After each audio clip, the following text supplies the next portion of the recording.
We are now into the best of 3, Sam. That unfortunately means we have to say goodbye to some teams at the Atlanta Major. I'm, of course, Lynx, joined by Stokes. You had a good time casting with Dev Marta. No Aussie teams in that game, actually. LATAM and NA, what you and I are experienced with.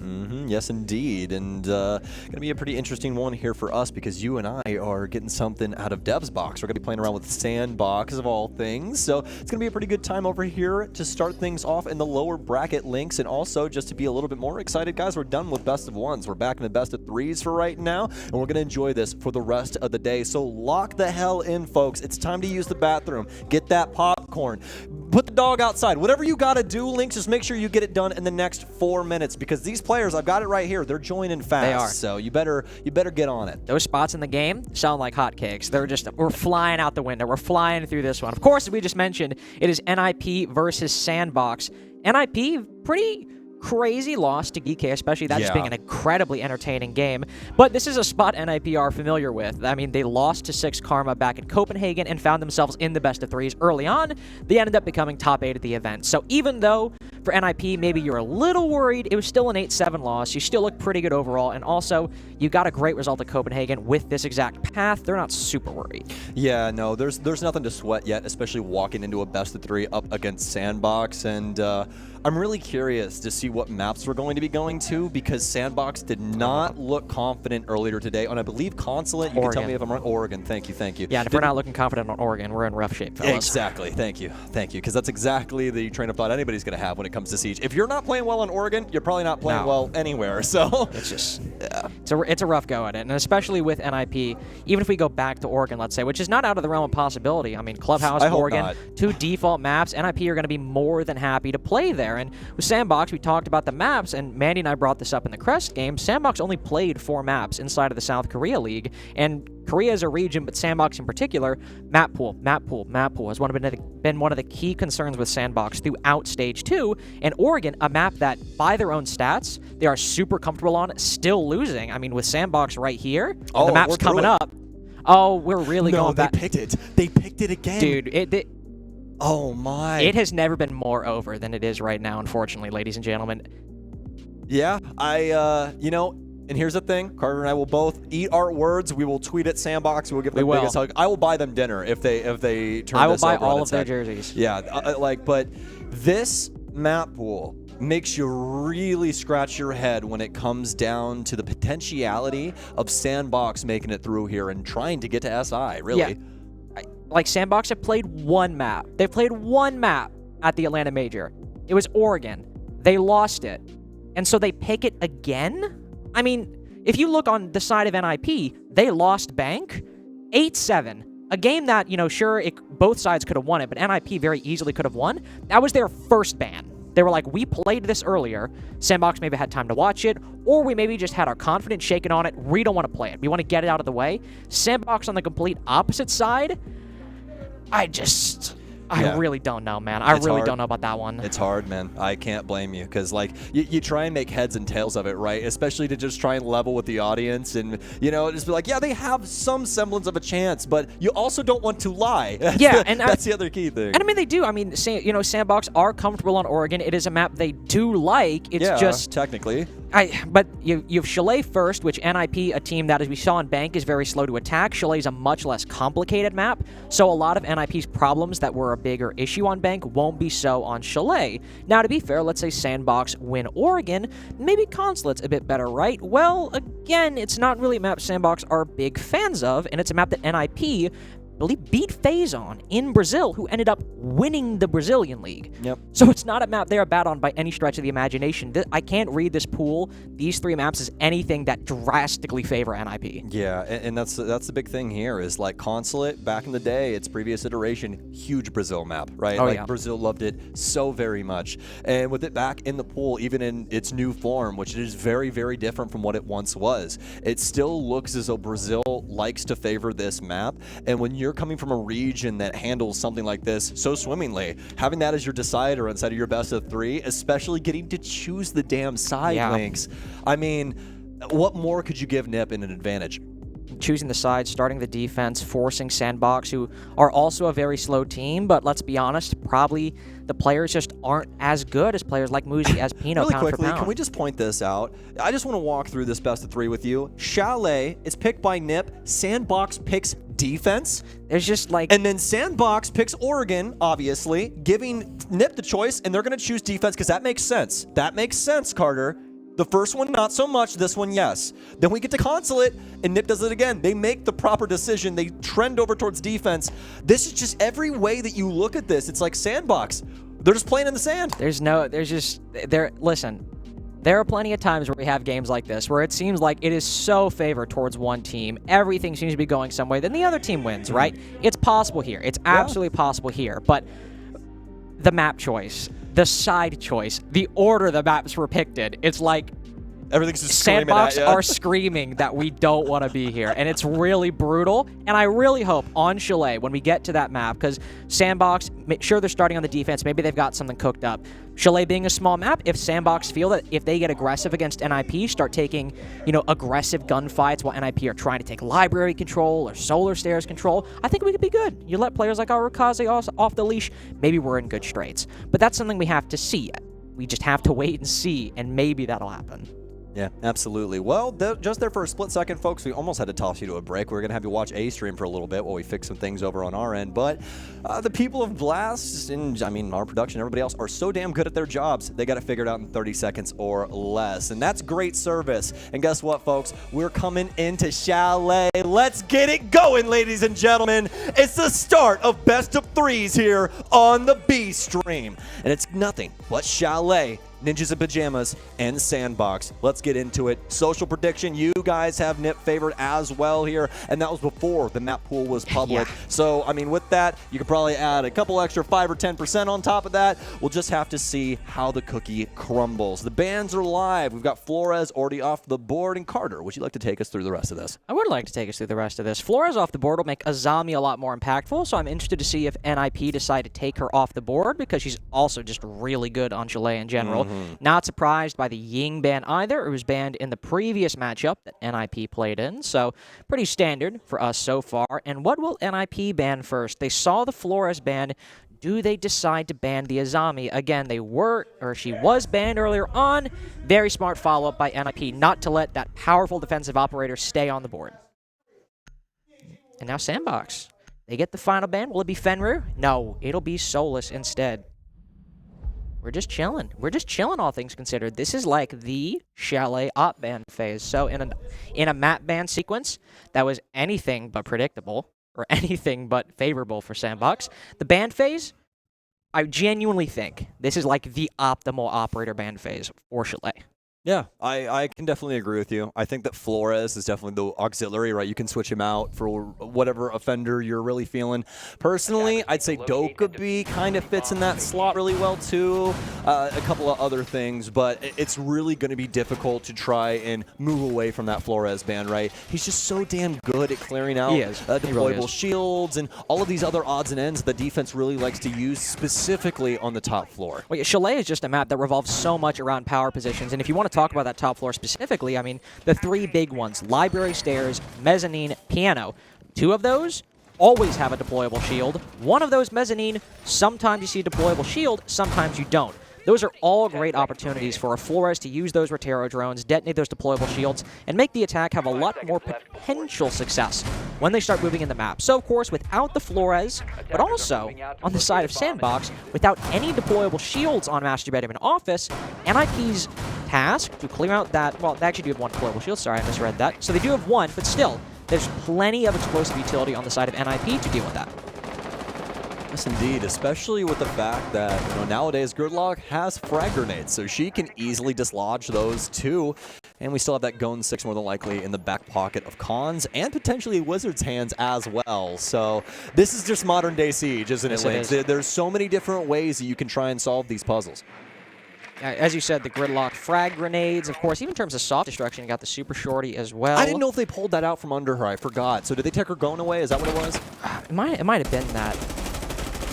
there were a lot of utility changes this past patch, so I'm sure teams themselves are still getting adjusted to everything. I mean, the Frost mat change as well in terms of our primary utility. Saw on the A stream actually, it didn't end up winning the round, but Talon player did find themselves in a Frost mat, did pick themselves back up. Right now, nobody's stepping into a Frost mat just yet. NIP have moved into the middle floor over inside a bar. Also find some defenders from SANDBOX moving around Library. Again, this is NIP. The action's probably not going to happen for another 45 seconds to a minute. Yeah, you can tell by the cadence in our voice, right, that usually it takes a while to heat things up here for NIP. We're expecting a slow boil, but instead it's going to be SANDBOX trying to send it towards Ninjas in Pyjamas, who are practically playing defense on offense right now. They're trying to just defend the library, and it's working so well for them. SANDBOX, they're just donating bodies to the cause. Ninjas in Pyjamas are stacking the martyrs left and right. Demic, are you feeling it too? You are. It's a flawless to start us off here. That was a quick one. Yeah. Yep. Yes, it was. Just kind of threw themselves on the pyre there, huh? I'm sitting there. I'm like, all right, got Chalet. It's masturbating office tech. Where are NIP starting? Oh, they're starting library side. Very normal side to start. We're fine so far. Oh, the round's over. Isn't that excellent? Because Pino's just down below. He's like, somebody's mezzanine. I know what I'll do. I'll do an upnade because those are very good. And it works out. Good job, NIP. And then we start spinning out of control a little bit because SANDBOX are really holding this library side. They really want to defend it. And unfortunately, they are completely outgunned by NIP. Khan just vaults in the single window and kills the other guy mezzanine. And SANDBOX just lose the plot at that point. So not a great first round, but Chalet is an attacker-sided map. And hopefully for Bar and Games, which has basically like the default setup, is the way to defend this site, SANDBOX should be okay. You kill me sometimes, Linkcifer. I have my moments. Yeah, you're a funny guy. It's the snake. What should I name him? Slime. It's horrible. What's up, Slime? It's a horrible name for a snake. See, you clearly don't get it, bro. I don't get it. Are you my Slime? Yeah, dab me up. That's my boy. That's the kid. That was a clean dap, though. I'm built like that. That was a good lock. Everything. Lock, stock, and barrel all the way through. Not for SANDBOX, though. Nope. They're just looking for the stock right now. I mean, they're just trying to find the initial piece here to put the gun together. The barrel's somewhere on Villa at the moment. Yeah, exactly. Maybe it's on Consulate. We'll see if we can get all the way over there. Take a long, unexpected journey. Yeah. Well, we'll see what it ends up being. Of course, this being Bar and Games, where will NIP start? Some teams go for the library direct take. Psycho at the moment, trying to cut off some players moving around bathrooms, so we'll likely see an entry over on the Solar Stairs side. Solar Stairs. Hold up. That's a tongue twister. I'm not going to Solar Stairs side. You got it. Yes. Beautiful. That was a tongue twister. I can't blame you. Ironically enough, the very player I was talking about, Wizard, is now on the master bedroom top. Different position. Wizard. The gizzard lizard. I was about to say King Wizard, the nip lizard. No. Just okay, no. I tried. Just no. Sorry. Although great band, as we are on the sidebar here. But Ninjas in Pyjamas, finally, we were expecting this, as we were hoping for. The good clearance going. About halfway through the round, the drone phase working swimmingly for Ninjas in Pyjamas to be expected. And, I mean, just proof of concept there as Nova goes down. And they've got Z-Pings on Demic as well. Wow. Oh, okay. Hats off to Demic winning that fight. That was not one he should have won whatsoever. And, well, he's taken down pretty soon after. 2 upnades now for Pino, 2 rounds in a row. They do end up dropping a body where I don't think NIP needed to. Demic just overperforming a little bit, shutting down Cons. But it's working out for the attack so far, achieving that 4v3. Pino puts a bit of reduced HP as he vaults down onto the trench position. But SANDBOX holding strong for the moment, just at a disadvantage. Oh. Wizard, a little scared off from the drone there as it impacts sails into his vicinity. It's not going to do much damage, but it'll be enough to at least dislodge him from his drone for the time being. Psycho is going to lose one of his breaching rounds. Won't deal any damage to him, but it's going to be something that he wished that he had back to potentially deal with some things down the line. Wow, Oh, do we have anything to clear? Can I yell at you? Technically, Moosey does, but I'm not going to be too harsh. It smokes, and he's all the way in, across God's green earth here. That was a Selma taken. That was 2 breaching charges taken. Breaching rounds taken. I will say, you're up at a 4v2, right? This is the time to make mistakes, but definitely not ideal util clear from NIP. But here's what SANDBOX have so far. Is it a 2v4? Yes, but Shockingly, we're low on time. Who would have thought? And Mephi has the bottom library stairs position. He's creeped all the way down. That leaves Arukaze in a bit of a difficult position at the moment, holding it down inside of the site. So he's got to win these next couple 1v1s. But then more importantly, Mephi's position on bottom blue has got to work out. One pushing the long hallway. Wizard checks the angle. He finds one, but not the second. Arukaze holding out just for a little bit. Psycho's got to put this bomb down. Muzi has to cover. Arukaze creeps around, might just find him. No, he's on the opposite side of the bar. Now both guns back alive for NIP. Will Arukaze find one? He sees him at least, but doesn't get the kill. 2 rounds in a row for NIP, though that one pretty close down to the wire. Yeah, and done with the super shorty there at the tail end, too. Little Brava action, something that we usually see out of the gridlock, especially as she's starting to work into more lineups, right? But SANDBOX, I mean, for all intents and purposes, they did have an opportunity, and it actually got a heck of a lot closer than I think you and I both thought it was going to get to. But the Blue Stairs player really being the piece of that puzzle that made it doable for SANDBOX, just not really getting enough done early on in that defensive set there to be able to get things going their way for round 2. But that doesn't mean that things can't change up for round 3. They're already starting to make some semblance of changes to try and slow things down on their end and keep things more open when it comes to that last 30 seconds. Though by the same token, looking at SANDBOX, Mira, Fenrir, Warden. Yep. So many operators who in the mid to late round can just say, nope, you can't come in. Can't come in. Not allowed. We'll see what NIP decide to bring to counter it, of course. I think this is a true test for SANDBOX, too, to try to just test their mettle, see if they can actually slow themselves down and just hold the site. Which again, for NIP, we saw Geek earlier. Plenty of rounds that they just said, we're not peeking. We're not peeking. We're just going to hold our position. Maybe we'll roam, maybe we'll extend, but we're not going to peek.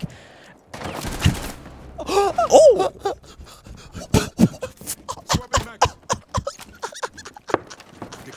That's crazy. Yeah. That's crazy. Good boy. Good kitty. Yo, Psycho, take a seat, bro. Oh my god. Dude, Mephi whiffed an entire mag, and Good Boy was like, I'm going to show you how it's done. Pino does trade it back, though. That's so annoying. SANDBOX got a freebie on the hard breach, and Nova dies. That's very unfortunate. I'm sorry, Good Boy. All because Nip do the most Nip thing ever, just grab an angle on trophy. Dude, just can you believe Pino got a kill just grabbing an angle?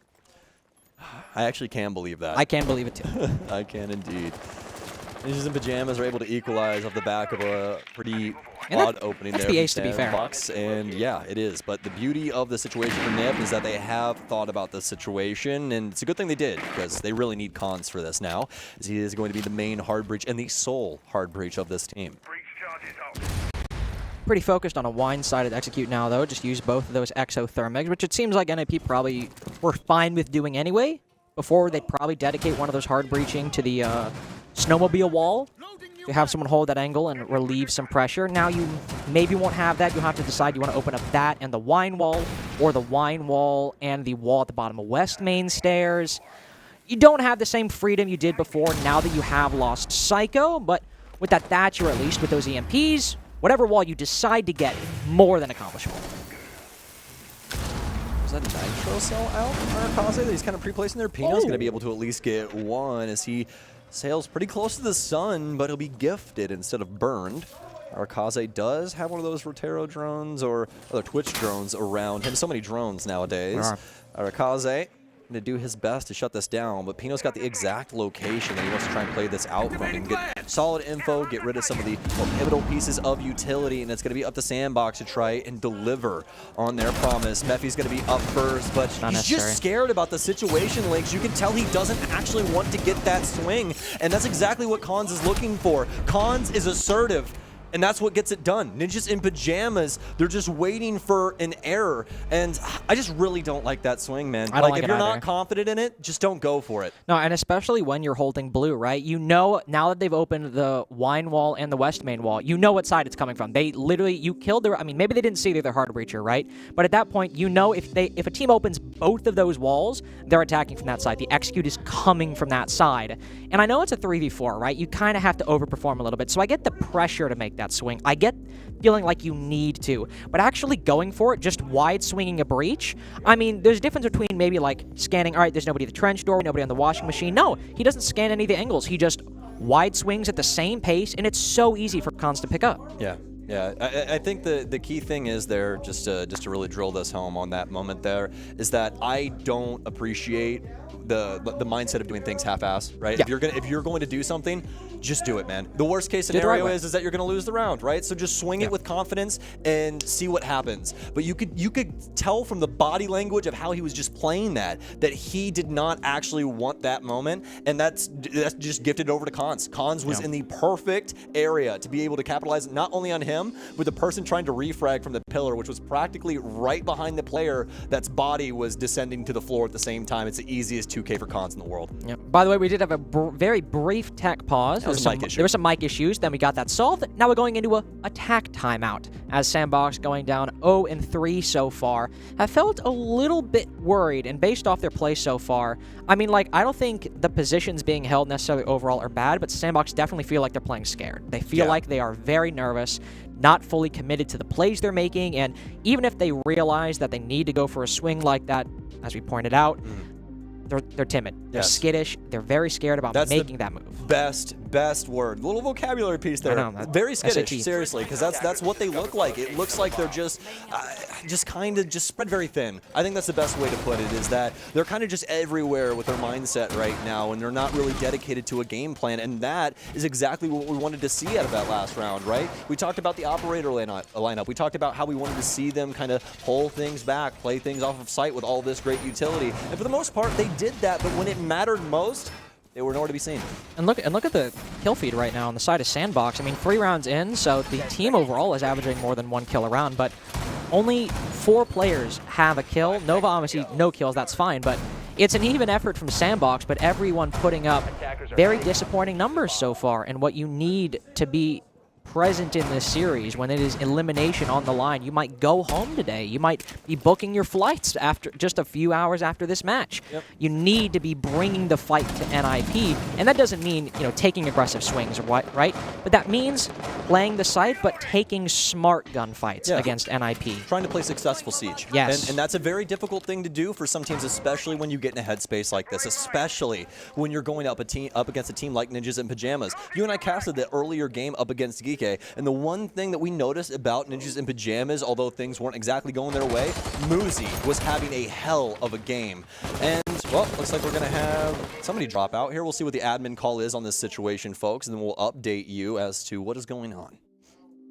I saw Wizard squinting and then Psycho looking up at the admin, and I was like, Wizard is not happy, and something happened to Psycho. Yes, indeed. And it is going to be a rehost, so looks like we're going to be able to slap things back together and at least get off on the launching pad that was, I do believe, round 4. Yes, we're moving into round 4 as a, well, I suppose, flawless attacking quarter, if you want to call it that, from NIP. I actually... Don't get Dez too excited. So, listen. What's up? Dez, I'm speaking to you right now. I love you. If I say quarter, it feels so weird in Siege. It just feels so weird. It just... I don't know. I've tried to do it before, and I was like, I don't know, it feels weird. Yeah, it doesn't roll off the tongue very well. Well, it's not a great word. No. It's just like, or tur. Not great for a microphone. No. It's like a lot of popping. A lot of popping. I pop my P's and T's too much. Yeah, which I already have a lot of issue popping, but it's mostly my butt. I mean, what? Dude, I just be shaking it sometimes, you know, every once in a while. And I mean, you can hear Parker getting very excited about that. That's who I'm most Shout out shaking to Parker. for. Shout out to Antero Parker Mackay, Casting one of my worst friends that I know. He's so mad. Oh, wait, hold on. What? Beep, beep, beep, beep, beep, beep, beep. We got a message coming from Mission Control. I repeat, CAG up 6-1 against Talon. I repeat, CAG up 6-1. Talon have been eliminated from the Atlanta Major. I did the call over Parker. That was that quick. It was 6-1. First map was 7-2 or 7-3. Second map was 7-1. So unfortunate for Talon. Rest in peace. Siege Gods command sacrifice, and Talon unfortunately drew the short straw. Dude, I didn't even know that I had to reap him. It just happened. Yeah, dude, you're slacking on the job right now. I am. Who has your scythe? That's what I'm curious about. Dude, it broke earlier today, and first of all, I didn't even get like a scythe. I got a staff. I got like demoted. Nobody knows who broke it. We're all trying to find the culprit of who broke the stat. Why are you pointing at me? My hand just does that. Yeah, it's just a little quirk. Nobody knows who broke the staff. However, it was broken. It was found broken in the kitchen, and the culprit is still at large. Yeah. It's unfortunate. But I Talon heard gone. that he also has a anaconda around his neck. So maybe we'll be able to find him somewhere loose in Atlanta. I also heard that he looks like a I cannot hobo. pull this off. Okay, let's. Oh, we're fighting now. Yeah, let's. Oh yeah, step come off the on, box. let's- Now what happens? All right, we need to bring up the box. We need to bring up the box. It's not necessary. It's not necessary. You guys want to see Carter lose 4 inches of height? No, I don't want to. I could bring out the other box. I could become 6'2". Whoa! You don't got to do that to me, man. If you PayPal me $2 gajillion, I'll step off the box. Yo, while we're on this, speaking of PayPaling things, yesterday Space Station offered both of us money. They did to shave our heads. I had a good going rate. I said $500. And Forrest said he paid me $250, which I thought was pretty insulting. I got halved. Also, I got half from Parker. Parker said $1,000.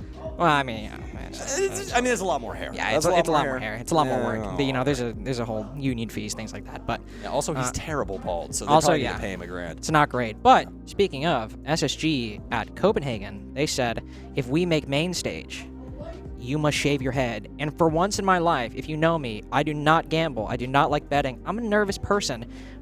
But I broke through it. I took that bet. And you know what happened? They lost to scars while I was on the plane. That's incredible. That's incredible. Yeah, it was pretty funny. I kept my hair. It was very nice. Yeah. I have a dent in my head, so shaved head would not go well. Oh, the headset dent? I genuinely think because of how long I've worn a headset in my life, I have a dent in my head because of it.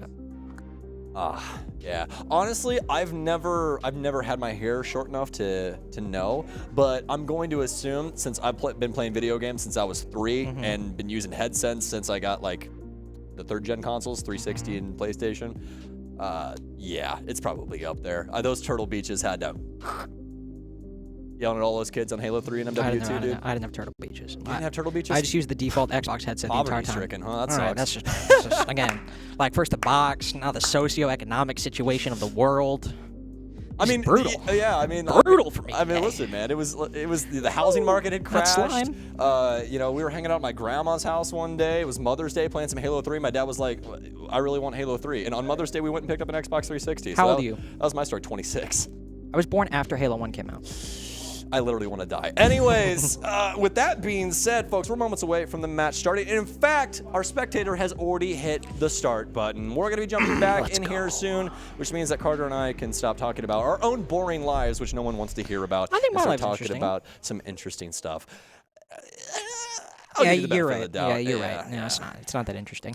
I'm happy, though, because we do get to get back in the game. If you're just tuning in, 2 big updates. NIP up 3-0, and, of course, Talon were eliminated on the mainstream.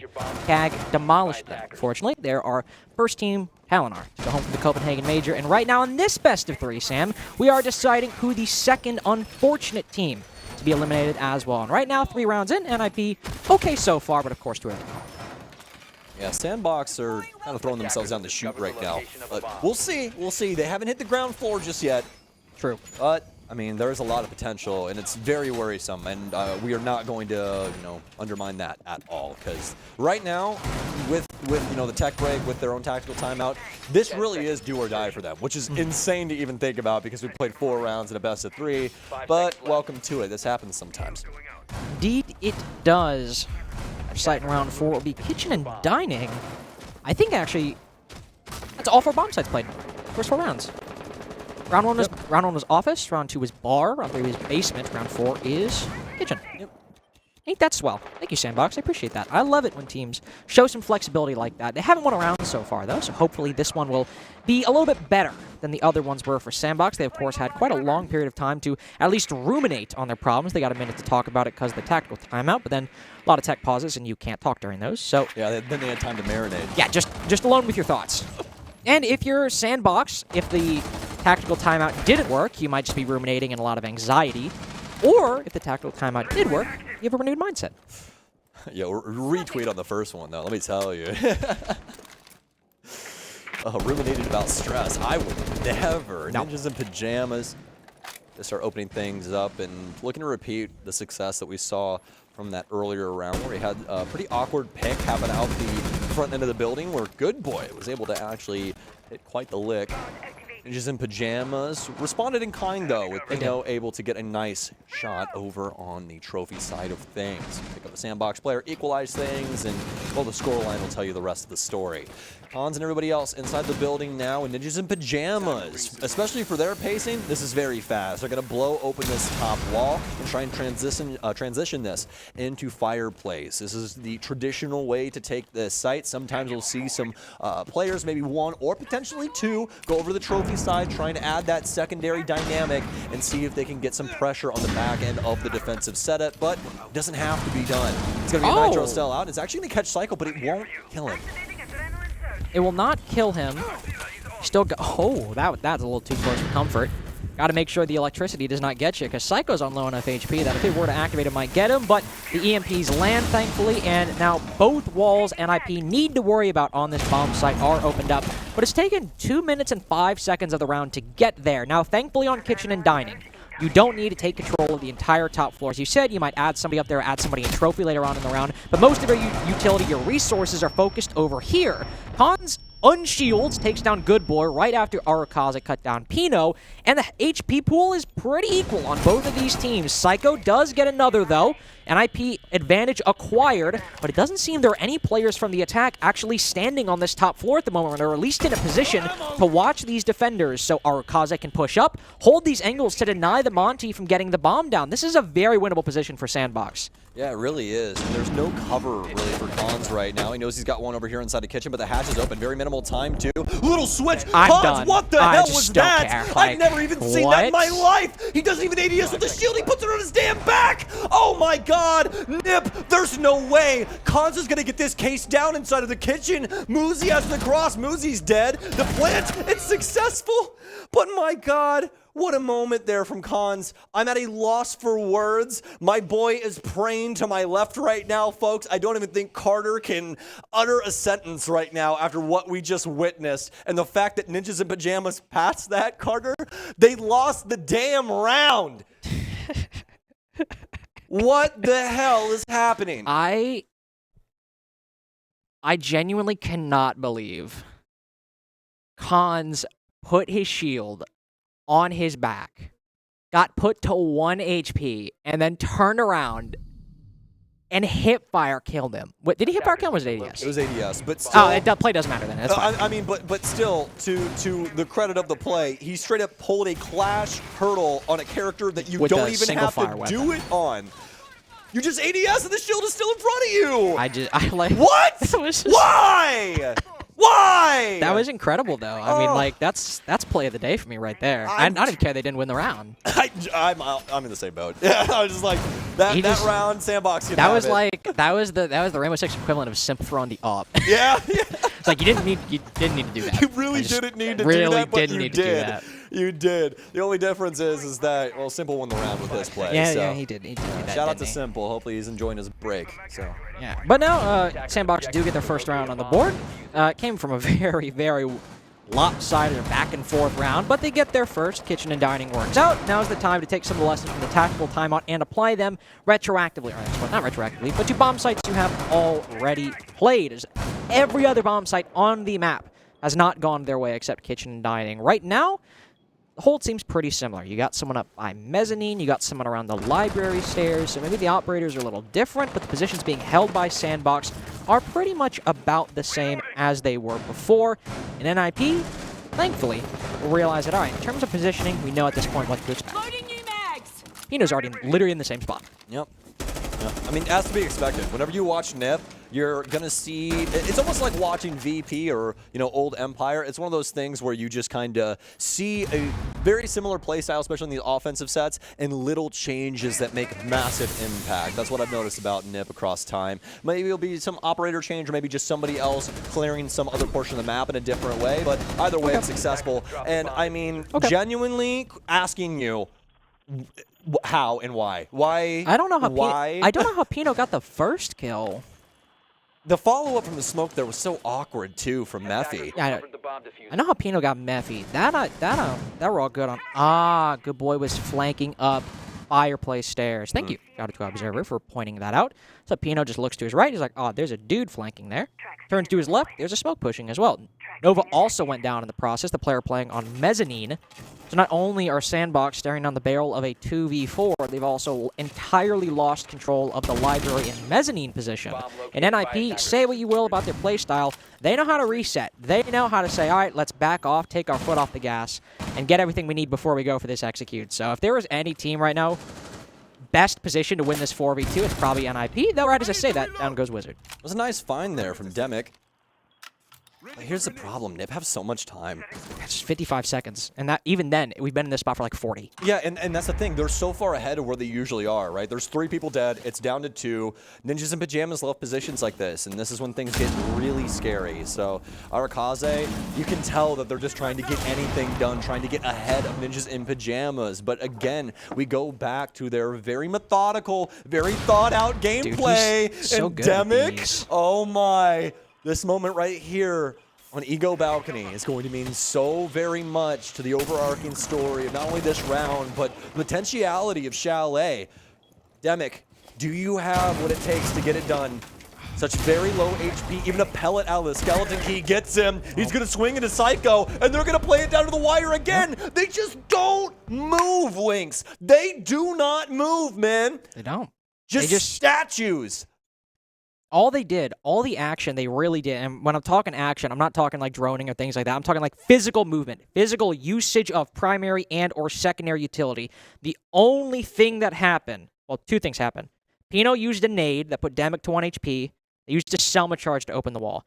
Everything else was just rotations or finding intel. Even in a 4v2, even with a minute and 45 seconds on the clock, NIP just say, okay, we're going to do our due diligence. We're going to find all of our intel. We're going to hold the proper positions, hold the proper crossfires, play off each other's contact, and not choke this now 3v2 by the end of the round. And that is how you win tournaments. That is how you win games right there, is not throwing away those advantages. And SANDBOX, I mean, to Demic's credit, tried his best, but NIP just played it better. Yep. Ninjas in Pyjamas are one of the epitomes in Rainbow Six Siege Esports of how to play Siege at a fundamental level. This is exactly what you're looking to do. You're looking to use that full clock on the defense or the offensive side, right? And try and exploit that other team as much as possible, especially when you have an advantage like that. There's so many different things that can happen. There's huge moments that could happen there from SANDBOX where, you know, maybe they just get a little bit too aggressive and, you know, things along those lines. Perfect example was Wamai trying to find things over on Eco Balcony, right? Yeah. And Nip knew that they already had so much done that SANDBOX had to eventually step up to the plate, and they just had the due diligence to wait for it. So. By the way, I think what we're seeing from SANDBOX right now is like the lineup to counter NIP in terms of operators. You've got EDDs, goo mines, F-Knots, Frost. You've got so many trap ops that are entirely meant to punish teams who take too long to attack, who don't have time to clear out those dread mines on site or those EDDs on site. So I really like the lineup from SANDBOX. Sure, even when they've run iterations of that lineup, it hasn't worked in the past. But again, what SANDBOX are bringing is sound. It makes sense. It even makes sense to counter NIP. It's just that advantages are being lost early on. Individual engagements are being lost by SANDBOX. Everything else is not going right, even if what they are doing overall makes sense. NIP are either finding ways around it or making it useless entirely. Well, and here's the one thing. It is a great strategy, and I completely agree with everything that you said. But Muzi and Psycho have been destroying this setup already. We've just been watching these drones roll around to get rid of goo mines, get rid of EDDs. Hack. Exactly. Hack, break, whatever it is. They're doing it all right now. And I think that the only thing that's actually going to reside is probably going to be the F-Knots if they're inside of sight, and the mute jammers. But we'll just have to see. Brava and Twitch being up, man, it is a lethal combo, and NIP will be very happy about that. I mean, we saw Twitch... what a time to bring it, right? Yeah, we saw Twitch banned earlier on Bank against NIP or at least banned in that game for one of that very reasons, that you don't have to worry about those mirrors getting zapped or those dread mines or EDDs getting zapped. And now with Brava and Twitch on the board, NIP have the perfect lineup to counter the lineup that counters them perfectly. That was also a tongue twister, and I nailed it. Shout out to me. But at this point, a minute left. 5v5. And for SANDBOX, the important positions, library stairs, library itself, not cleared by NIP just yet. A lot of the angles, a lot of the positions that SANDBOX need are very much still intact. Well, folks, they don't call them the Cast and Links for nothing. Talking cat. Incredible.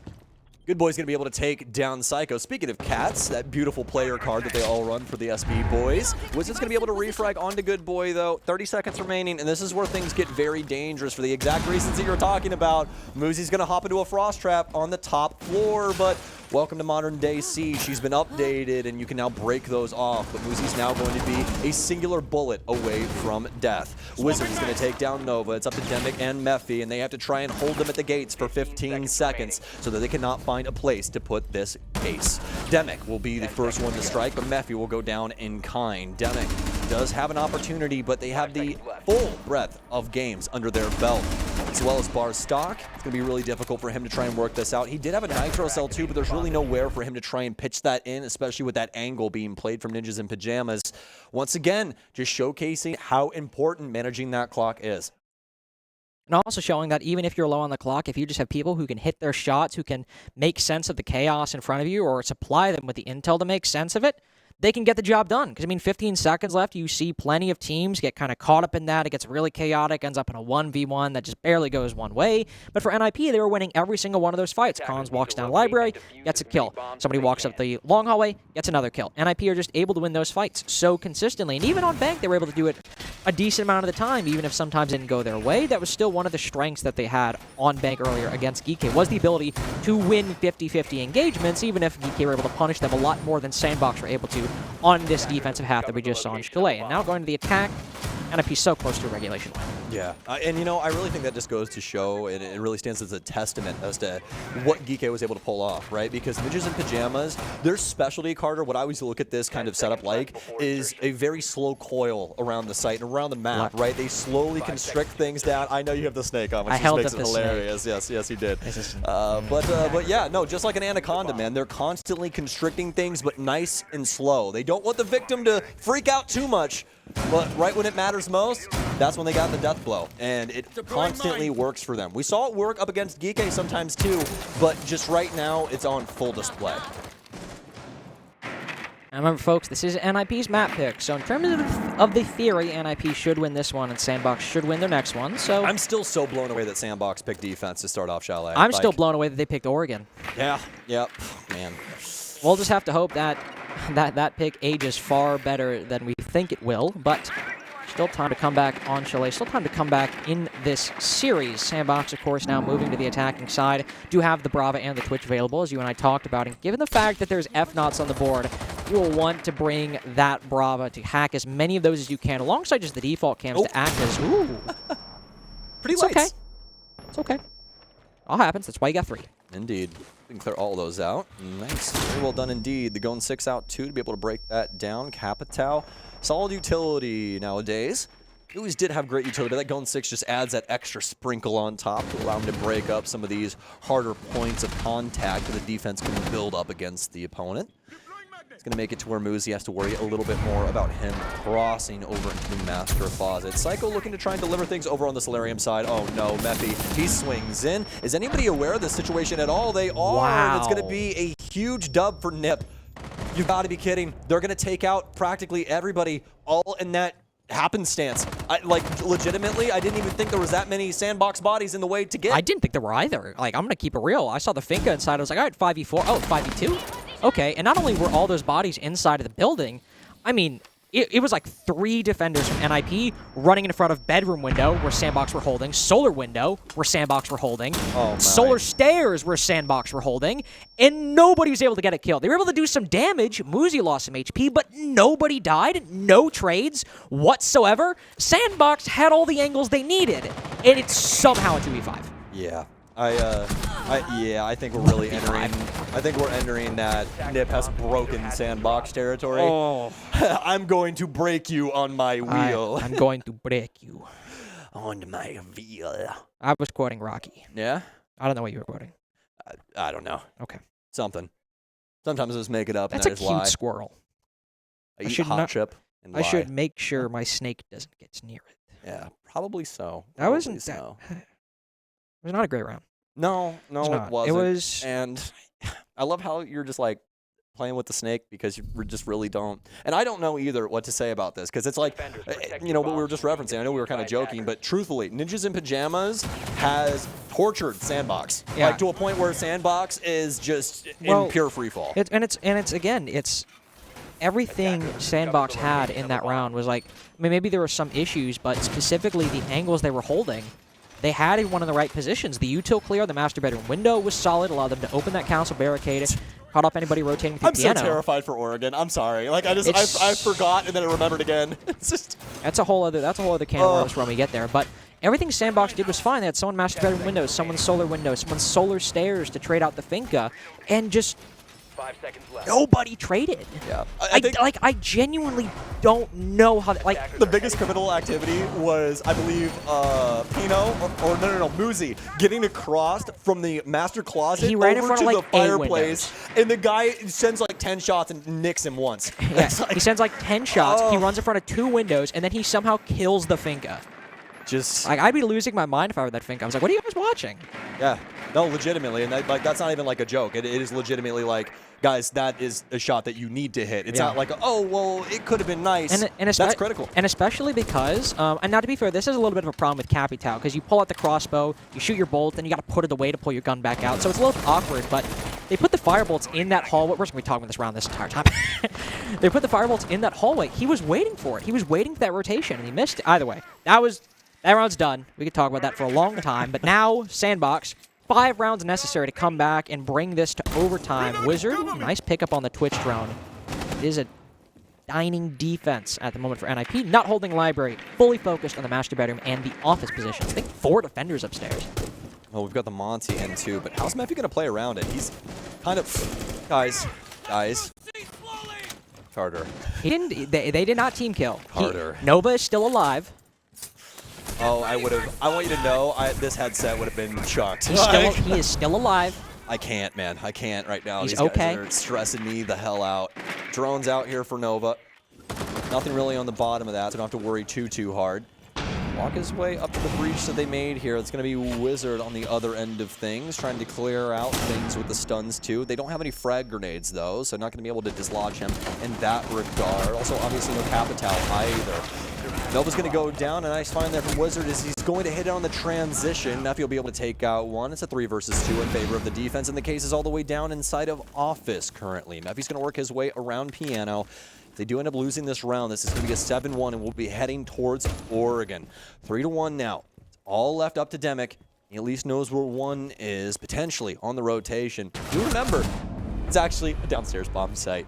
It's going to be the kitchen defense that wins it out for Ninjas in Pyjamas, but really, it was Ninjas in Pyjamas all day, every day, as they are the golden goose here on Chalet. And, I mean, it looked like their map pick, right? The only round SANDBOX winning ended up being a 1v2, but to be fair, around that SANDBOX did end up selling to a crazy Montaigne play from Khan. So I think you could actually debate if SANDBOX deserved to win that round or not. We'll give it to them because they did have the man advantage, like a 5v3, 5v2 going into it. So they get the one legitimate round, but everything other than that was entirely NIP, attack, defense. It was all them, and it very much looked like this was their map. Yeah, it most definitely did.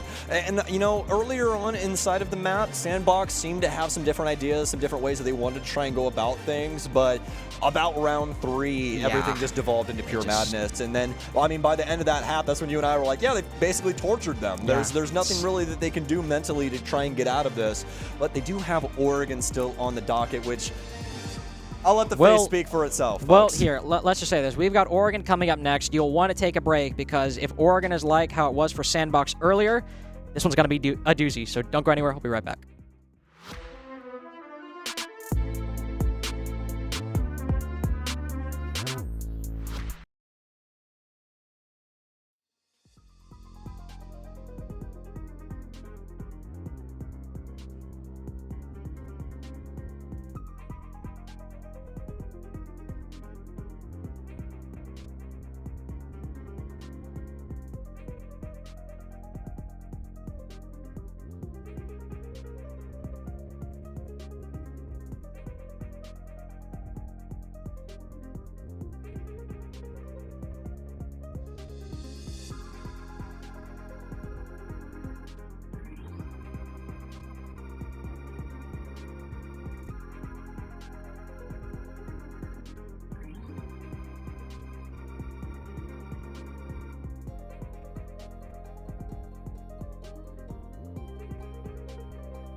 home. They are done here in Atlanta, and the same story will happen for whoever wins this game today between these two teams will face off against the loser of DZ versus G2 in a best of 3 tomorrow evening, and once again, the loser of that game will go home. Crazy to think that either of those two teams could be going home, because Dark Zero, realistically, they won Charlotte, of course. We've had G2, who went on to win the World Championship at SI earlier this year. There's still a very real possibility one of two could go home if we see Fury or Knights really step up to the plate. Yeah, I think that's the key, is it's going to take a big performance from one of those two teams. In reality, just being honest, from what we've seen so far, you know, they've maybe not really challenged Dark Zero and G2 today, so they're going to have to show us something different tomorrow. But to even have an opportunity to do that, they've got to beat the other one to get through to tomorrow and continue their run going. Of course, these two teams now, one of them will have to play 2 back-to-back elimination matches, whoever wins this one. So we can see the stats in front of us there, how they got here. Fury at the minute looking like they could be in with a shout at SI. So a win here is going to be a big thing for them. I mean, really, all this is going to come down to for Fury is if they can get out of play-ins and make it to Swiss, that's it. That's all they have to do. As you'll see on a graphic that we'll see, I think, in just a moment as well. We'll pull it up so you can look at what teams have got to do around the probabilities of making it to SI. And I know it feels crazy. We're at the start of a major, but all we're doing, it seems to do today is talk about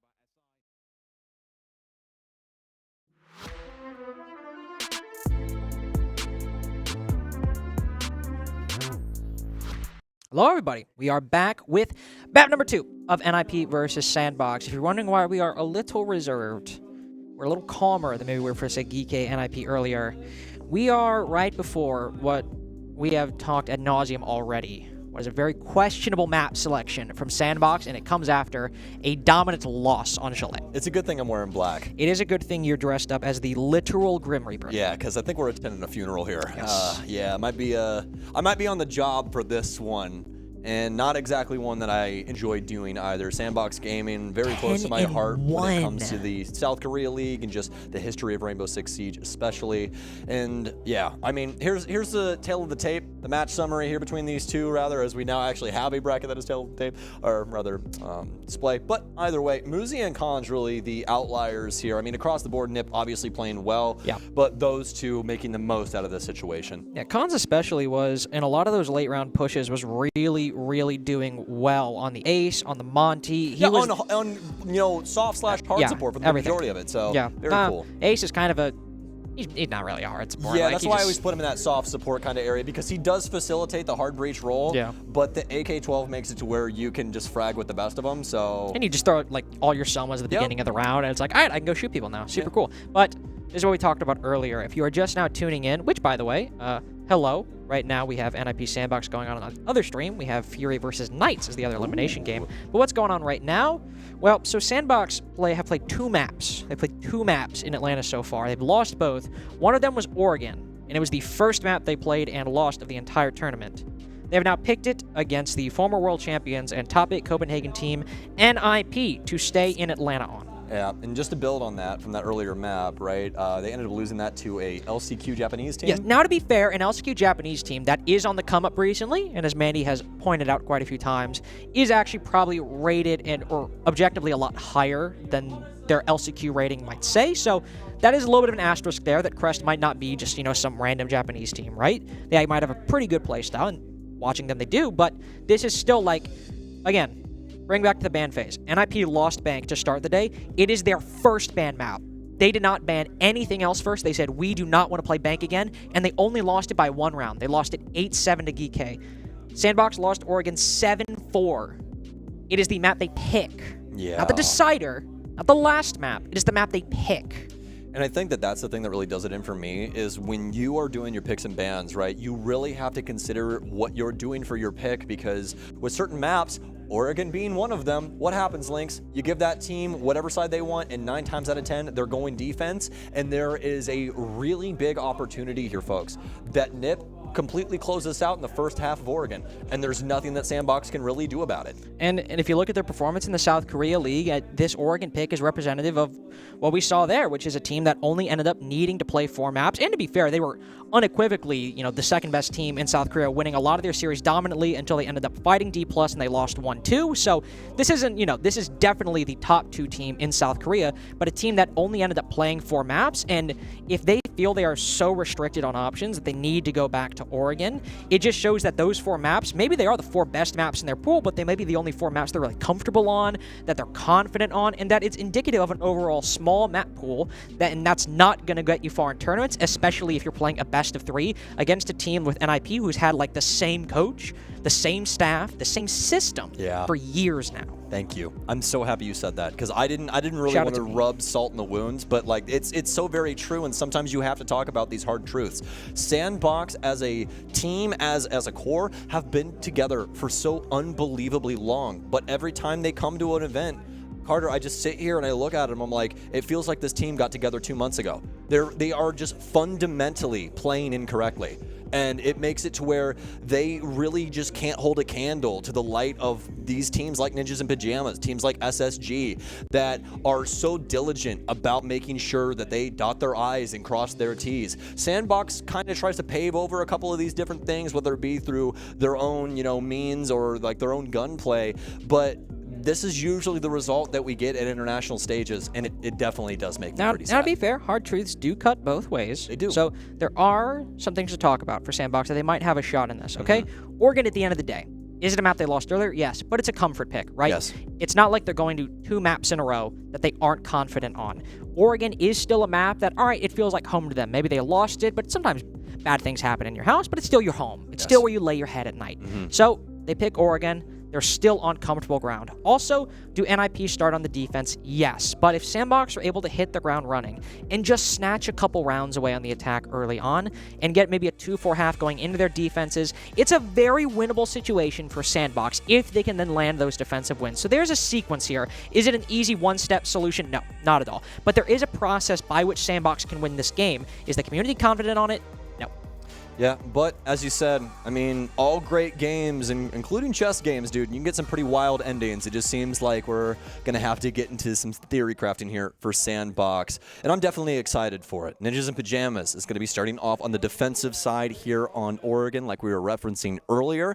Let's get into these bans and see just how detrimental this can be for SANDBOX's strategy. They're going to select a Ying first, always a fantastic ban. You and I were actually casting, I can't remember which map it was earlier on today, but we had Habana, I think it was Bank, the Habana and Ying ban, and that's always what you kind of see on these areas, or not the Habana ban rather, but Ying getting banned on that kind of stuff, and those two really getting played around the more hatch-centric maps. So. And we also just saw, on Chalet, Flores get banned, a similar story on Oregon. It's a very good map for Azami, very good map especially for deployable shields too, a lot often brought on the basement bomb site, so taking down the Flores, very logical ban from SANDBOX. Follow up on the Cade, I like this ban for SANDBOX, because if NIP would try to focus on Cade tricking those Electro Claws or those X-Kairos, that could really make SANDBOX fight for even 2 rounds on their attacking side. So getting rid of the Cade, is it a safe ban? Yes, but I think it's an effective one, and NIP rounded out with the Azami ban as well. The one thing I still look at overall is taking down that Ying. NIP don't want to give SANDBOX too many tools to just cause chaos on the site and get to those 2 wins that they need. Yeah, I think it's really smart. Across the board, really good bans, including from SANDBOX. But now, this is where the rubber hits the road. We're in this drone phase going and see what the strategy is going to be of Ninjas and Pyjamas. The beauty of Oregon is that it is one of our most played out maps in the history of Rainbow Six. It's between this and Clubhouse. And when it comes down to it, every team knows the fundamental line that is going to be played by the defense for the majority of these bomb setups. We've only seen a couple of different iterations throughout the years, and honest to God, they've mostly been done by the Sonics. But past that, everybody else just kind of copies each other's homework, don't they? Yeah, 5 players on the bomb site. Maybe someone plays freezer stairs early on. Maybe we see a couple players playing inside of meeting or kitchen early on. But that's really all you need to do, all the permutations you may consider, just because basement gives you so much as the defense to rely on. You don't really need to think about all that much more. One thing to note, by the way, if SANDBOX do go out right now, of course, they're still could very likely qualify for SI, but that would mean 2 of the 3 Korean teams at this event would both be eliminated, as the first one's leaving just D plus Kia in Phase 2. So SANDBOX very much fighting for the region's chances as well, with Talon getting eliminated on the A-Stream just a few minutes ago by Keg. Not what you want to hear for them. Always want solid representation from all of the regions at these events, but that's the thing, right? Somebody's got to go home. It's the name of the game. Now Mephi trying to elongate their life here at this tournament, even if it's for a map. It all starts there, Lynx. A round-to-round basis. Let's see what we can get done. And, I mean, if there was a moment to lock in, right, if there was a moment to be like, I have nothing to lose, everything to gain, it would be right now. Right here, right now. Everything's set up for this Oregon for SANDBOX. This is going to be, as Link said, the second time that they've played this here today. The clear so far, not too bad, honestly. I'm not hating it. Default angles, especially some pretty old ones that we all have grown very accustomed to through the 8 years of playing here on Oregon. It's going to be exposed here from SANDBOX 2 as they'll descend into the basement to try and deal with Nip's setup.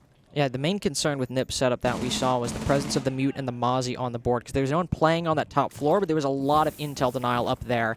And SANDBOX, who do, especially after their Crest game earlier, do like to full clear that top floor, make sure there's nobody up there.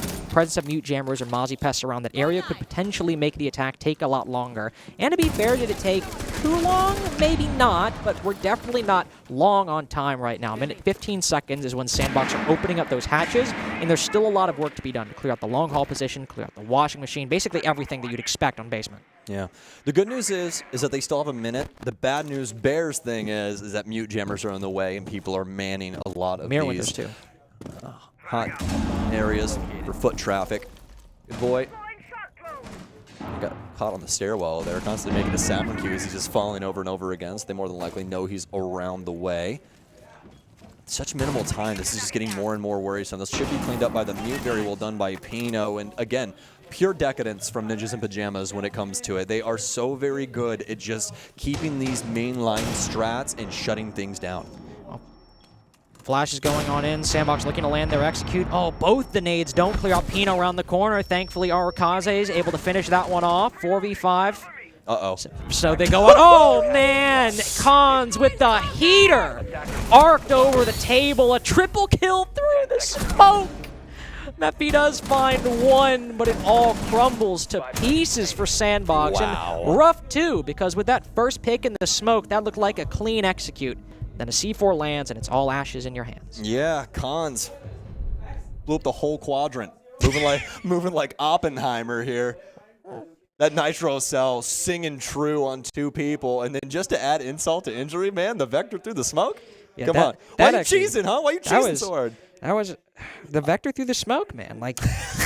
SANDBOX put the smoke down. Perfectly fine, right? It goes a little short maybe, but they still get the smoke down. Not only does a C4 fly through the smoke and dismantle their entire attack, but insult to injury, Cons just shoots the smoke. Yep, and just completely random. Just, oh, he's dead. Cool, awesome. That's 3 people, and let me just add a 4th. Right there at the tail end, too. And that's the craziest thing. Like we've been talking about, Cons, for the most part, every once in a while he gets a Fenrir, right? Some nice gun, an ace sometimes on offense, that kind of stuff. But for the most part, he's doing this with some absolutely dipe weapons. If you're not aiming head level as Mira, you're simply not killing anyone. You're just not. You're going 0-10. You're going 0-6. Yeah, it's like old MPX. You're just hitting him with marshmallows, and then you all of a sudden hit him in the head, and you're like, yay! I did it. Like that. God, that gun was so bad. It was so ass, dude. It was such an awful weapon. It was just not great. But thankfully, 1.5 certainly makes that a lot easier if you're playing Warden, or in this case, MP5 2 with the 1.5. A lot of different options for NIP to take, and take a lot of long angle engagements with players on SANDBOX. Good Boy has hit the Nook though. They're gonna creep on through the building, as even though they lost basement, they can get control of one of these stairwells early on. That certainly helped, cutting off these defenders, rotating back to the site. I don't even know how did that even happen. He's in. They've got Z-pings on him too, so he was in attic. Mephi was probably trying to enter either T3. Good recovery. He checked it. Wizard checked it. Oh my god. He shot Good Boy. That's actually crazy. No, that was a very good shot to Good Boy. But man, dude, I bet he did not expect Wizard to send shots back at him. What a moment there. Ninjas in Pyjamas almost get 2 off of that, but luckily Good Boy is shooting straight here on Oregon. Demic's going to move his way in and start getting some info around these top floors. I don't hate it, Lynx. I don't hate the zero play here. No, especially with NIP having such a strong presence down below the bomb site, having those Argus cameras to watch the flanks, make sure nobody can push up. I think it's perfectly logical for SANDBOX to run that operator. And he's got hard breach charges as well. So meanwhile, Nova's focusing on the front side. You have Demic on the back side opening up those angles. Speaking of flanks, though, a lot of it is focused on the back tower side, but Pino's been inside a kitchen the entire time. There's no way he did that. He's built different. Through the eye of a needle, man. Actually, genuinely, that was impressive. Into split. Wow. Well, SANDBOX, really just a testament to how this entire game's been going with that one, huh? Yeah, just Good Boy doesn't even have an opportunity to fight back. Just shoots him right in split through the soft wall. NIP have been running rough shot over SANDBOX. It happened on Chalet, and it's only happened in 1 round on Oregon so far, and this being SANDBOX map pick, maybe they've got time to recover. Is somebody outside the white stairs position, but with a minute left, do you know where the take is coming from? I mean, we see them trying to open the bedroom wall, right? It's not. What they're doing right now is they're trying to find any which way to get a pick, and everybody's just kind of working their own exactly. quadrant. Like, they want to go with the bedroom side, but they just don't have the angles yet. They're just now entering the building off at it, but Nova might just have something. I was a little worried because we did still have Nova down on the front yard, but he hopped up the van, so now we kind of have a more pointed offense. That's why Lynx was getting worried. It's like everybody's in the 4 corners of the map, and now you've lost your other portion of this setup. Everything's now coming in from Trophy, and this is the worst way to do things when it comes to Siege. Unless you're being very direct and very hostile, this is more than likely not going to go your way. Arakaze on very low HP, no more throwables to try and deal with this. Beautiful crosses being held, and Psycho's just swinging through. Muzi will take down 1. Nova will at least get 1 for his troubles, but it's a 1 versus 2. He does have some time to try and flirt with this plant, flirt with some death as well, so continue his tirade, but he can't land the critical shots. Almost had it on to Psycho, but with very minimal time remaining, he pushes through. Pino's turned himself into a rug, and he'll make sure that he knocks his opponent down to his level. 2-0 now, NIP moving on to the tertiary bomb site. SANDBOX need these 2 rounds, need these 2 attacks on the meeting bomb site, or the kitchen bomb sites, plural, if they want to have a shot in this series. If they let NIP go up 5-1, God forbid, go up 6-0. God, ward off evil real quick. Yeah. If they let that happen, this map may very well be over, barring a huge choke from NIP. So SANDBOX winning this round and likely winning this site again later is an absolute necessity. I mean, man, the Reaper might be getting off early today, baby. This is working out nice, You're dude. gonna have to run over to the player booth. Yeah, more of a 9 to 3 than a 9 to 5 for me, baby. Let's go. Have to see, though. It's not what Caster Stokes wants, but definitely makes the grimming part of my Grim Reaper setup a lot easier. Have to see, though. Always love full-on best of 3s, and I'd much rather SANDBOX go home with their heads held high than going home wondering what could be. So we'll see if there's anything else that they can try and add to this heap. As it looks like they've got some semblance of an idea of what they want to do with this operator lineup, especially with Arakaze moving his way on over to Monty. Earlier in SANDBOX's game against Crest banned the OSA, and SANDBOX really wanted to go for a stage plant despite the lack of the OSA, and it really threw off their take quite a bit. Right now, they're actually running a pretty similar lineup to that same round earlier. I thought maybe without the OSA ban, we'd see eventually get to meeting them run the OSA, but maybe they got something different planned, or maybe they really do just want to run the Monty strategy for getting a bomb down on stage. We'll just have to see, as that is a long ways away. But SANDBOX love clearing out this second floor. They love making sure the entire map is clear, taking control of it. The early presence on split wall, it actually seems more like a front side take than a backside take. Oh, no. EMP again? There we go. Okay, cool. All good. Yeah, a little worried there for a split second. I think the first one hit the door frame or something. Something like that. Some the radius is also just so small sometimes. Yeah, most definitely.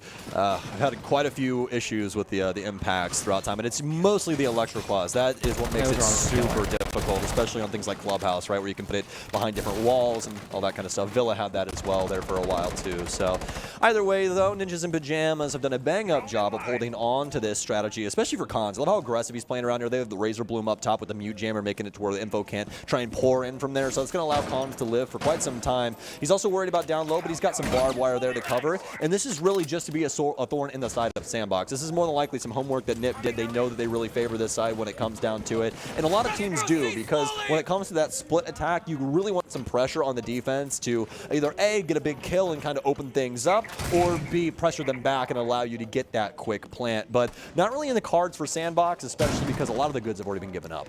Yeah, and also C4 to ward off the Monty onto the doorway, moving into back tower.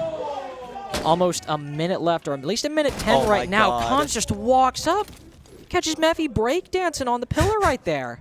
He's wiggling, moving around. Good Boy's able to find Wizard at least, but that's full back tower control in the hands of NIP at the moment, as Pino is also there to make sure that nobody can take down the mute from the upstairs position. This Monty has barely moved an inch into back tower, and now he rotates off. Now, they opened up the split wall earlier, right? But NIP can rotate someone to the split door and counter this very push, and there's not a lot of time for SANDBOX to react to that and station a player in a position to counter it. Good Boy will try to do it, but we're really tight. Oh, and he's also going to... No, he misses it too, but it's not going to be that big of a deal. Genuinely not a bad push. Honestly, might want to just take the smoke and try and execute through there, but... Instead, where's he going? Kaze's going upstairs. He's got the case here, 20 seconds remaining. I think they're worried about some of the verticality play that could end up being up top. There's one over here in the corner. There's no way. There's absolutely no chance in hell that this is the way that things are going to go down. Oh, that was man a advantage. huge moment. They get the man advantage, and they might have the plant. But our Kaze, he's the last one up. He might actually have... No. No, he doesn't. Nope. He got off. And I'm not lying to you when I say I'm about 90% positive that he probably would have got that plant down if he stuck it. He might have, but to be fair, both of the players covering him went down at about the same time. Yeah. I get the anxiety. I get the anxiety to fall off the plant and try to go for the pick. Also, 1v2 with Monty is one of the hardest situations to try and figure out, especially when they're attacking from two very pivotal areas. So. Yeah, like maybe he could have got the bomb down, but I get fallen off in that situation. The only downside is, though, is that I think Good Boy had the right idea. And in their game against Crust earlier, that was their plan. They would try to plant stage side, have Good Boy move through the split door, relieve pressure, bomb goes down, right? 30 seconds left. SANDBOX are like, we don't actually want to do that. We're going to try to drop down the kitchen hatch. And whenever you do a rotate that late, that's just across the whole map, it's going to be chaotic. It's going to be hectic. There are going to be gaps. And so SANDBOX weren't in a great position, but that's always going to happen no matter the team when they go for a rotate that late. But it cost them win on the meeting bomb site, and now NIP, unless SANDBOX win the next 3 rounds in a row, all of those bomb sites, a 5-1 seems very likely at this point. And, you know, I really think that last round just goes to show what's happening to SANDBOX. In these moments where there's really nothing else they can do but the strategy that's in hand, they actually play pretty damn well. Yeah. It's their headspace, They know man. the You can positions. tell that their mental is really affecting them in these big rounds, especially at the start. I think that they just kind of got the shakes, dude. The CCS shakes. Rest in peace, CCS. Rest in peace, CCS. Shout out. Yeah, shout out. Really early, dude, in my career. That was a heck of a time. That's actually fun fact. That is the original spot that I saw and casted joystick for the very first time. CCS Finals for Europe. Oh, really? Yeah. That's cool. I didn't know that. I was like, who the hell is this guy? This dude's cracked. This is insane. I'm sure he won't go on to do anything, though. Yeah, no, never. Wow. And I don't know who he is. He would definitely never kick my ass in ranked in Poland. That would never happen. Oh, shout out to the EU rank stack. But dude. 3-0 now at this point for NIP on their Oregon defenses. Monty back at cards. Arakaze taking the mantle of the Mountain Shield. 2 players stacked on the bottom of freezer stairs. Oh, no. This is such... I love this play. I love this it's play. Arakaze. But the only problem is, like, when they have a Monty, it's like, I guess we just gotta leave. I guess exactly. we can't. They're like, get to oh, it. it's you. Fine. It's like, great, no kill for us. It's like when the teacher shows up at recess. No more fun. I get it. Whatever. Yeah, I gotta go stand against the wall. Yeah. It was just very hostile dodgeball. Come on. Like, listen, I had the ball. He hit my shin really hard. I had to throw it in his face. I had to do it. at an gregarious angle. Yes, exactly. Indeed. That looks to be what SANDBOX are trying to do here. Pinch hitter. They really need to get round 4 under their belt. I mean, we are reaching critical mass at the fastest velocity. Although these rounds are taking a long time. They are. I mean, it's Oregon, to be fair. Yeah, you got me there. It's Oregon. Both these teams a bit on the slower side compared to the mean. And we have a Goyo on the board, too. So if these Vulcan packs land at the pace they should, if the toxic canisters land when they should as well. SANDBOX should not have solid entry into the bomb site for quite a bit. Rotation being called by SANDBOX.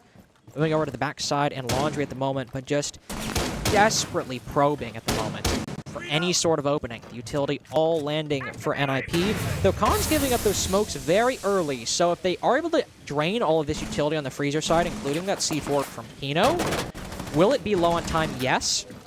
But SANDBOX very realistically could find a position where the smoke canisters are gone, the Goyos are gone, but all the players from SANDBOX are gone as well.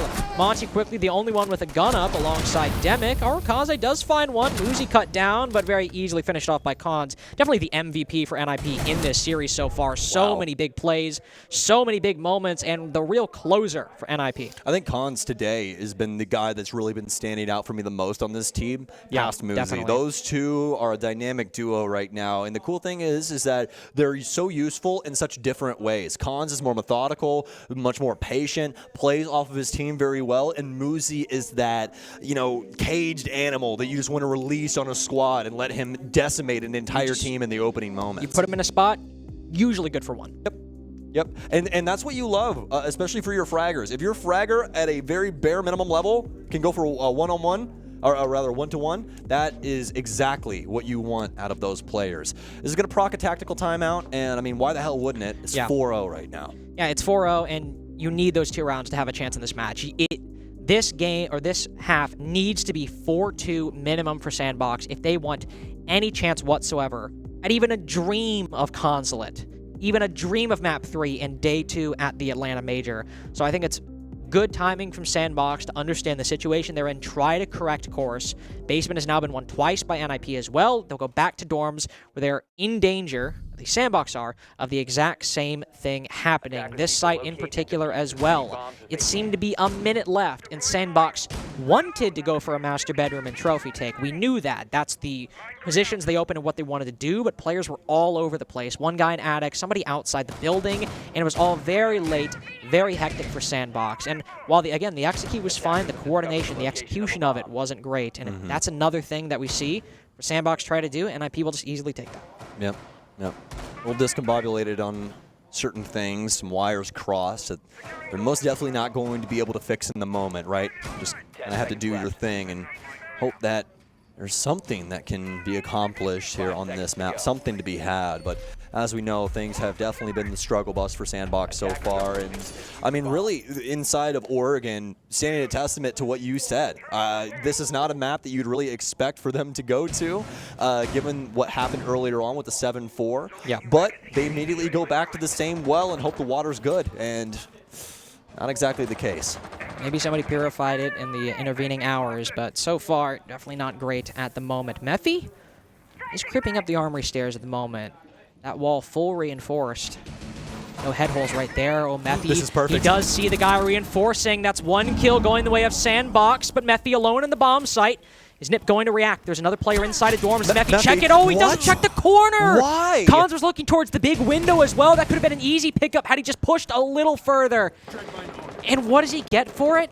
The Frost already has the utility down. That's Psycho, sure, but I think you lose a little bit more by dropping Mephi, and the potential energy of that play, man, is off the charts. Dude, no, you're absolutely right. And the thing that is so aggravating to watch with that is, Carter, that's the most default check inside of that bomb site, is deep inside of the bedroom. That's where everybody plays. It's the safest spot to be, and you don't check it? You just stand there and stare at a door.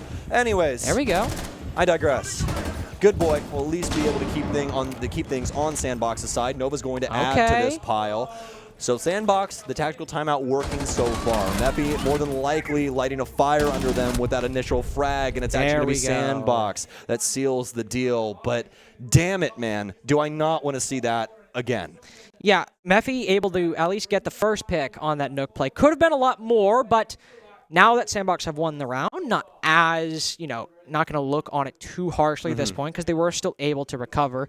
And a lot of it was just from individual engagements going their way. Good boy, very awkward position on white stairs because you've got someone watching it from the second floor and someone watching it from the showers hallway with nobody really able to deal with either of those players except Good Boy. But he's able to find the Legion in showers.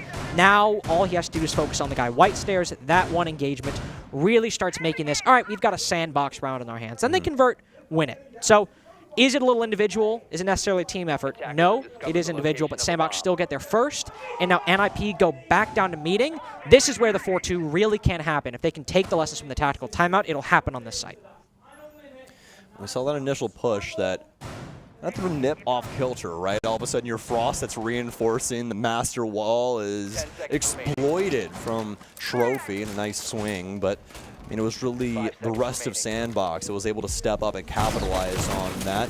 Nip trying to pick up the pieces. We saw some nice rotations over towards White Stairs, but that was completely headed off by, I believe, Good Boy standing out there as Sophia. So well thought out from SANDBOX, and something that hasn't been a regular occurrence, but something that we are really hoping to see more. And we've been so harsh on them up through that 4-0, but again, if they get a 4-2, that's a workable game. It's not guaranteed winnable, but it's certainly workable. It is manageable. So if they can just win the tertiary bomb site, which is often how teams get the 4-2, is winning that bomb site twice. SANDBOX will treat us to a very normal Oregon just by the round count.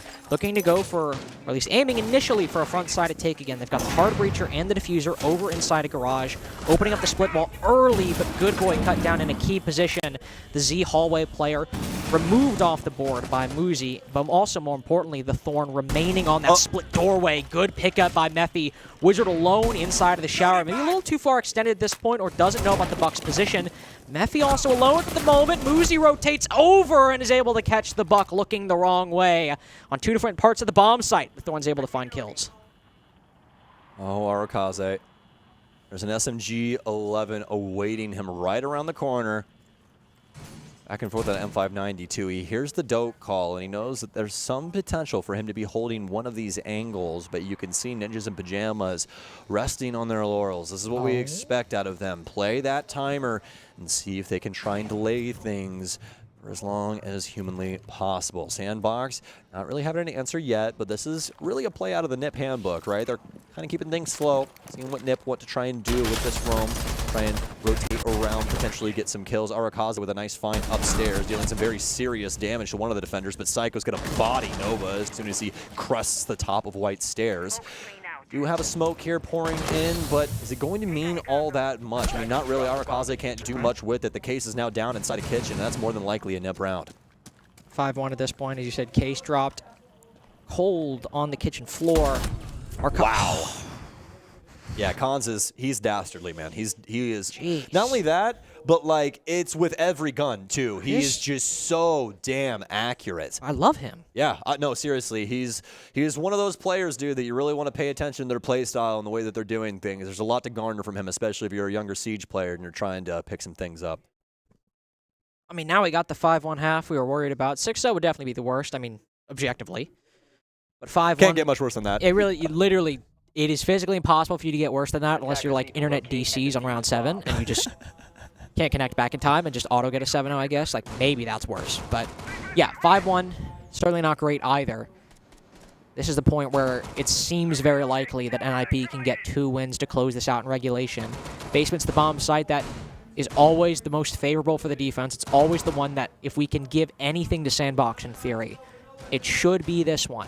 So if we start off good here, doesn't mean they'll win it. But SANDBOX can at least start building some momentum for future rounds. Isn't the Knights game on the other stream? Yeah, the Knights game. Fury Knights. Okay. Shout out to Tom Hagen. Who the hell is Tom Hagen? It's one of the Knights players, idiot. Oh, I didn't know that. I didn't know his name was Tom Hagen. I thought it was just Tom.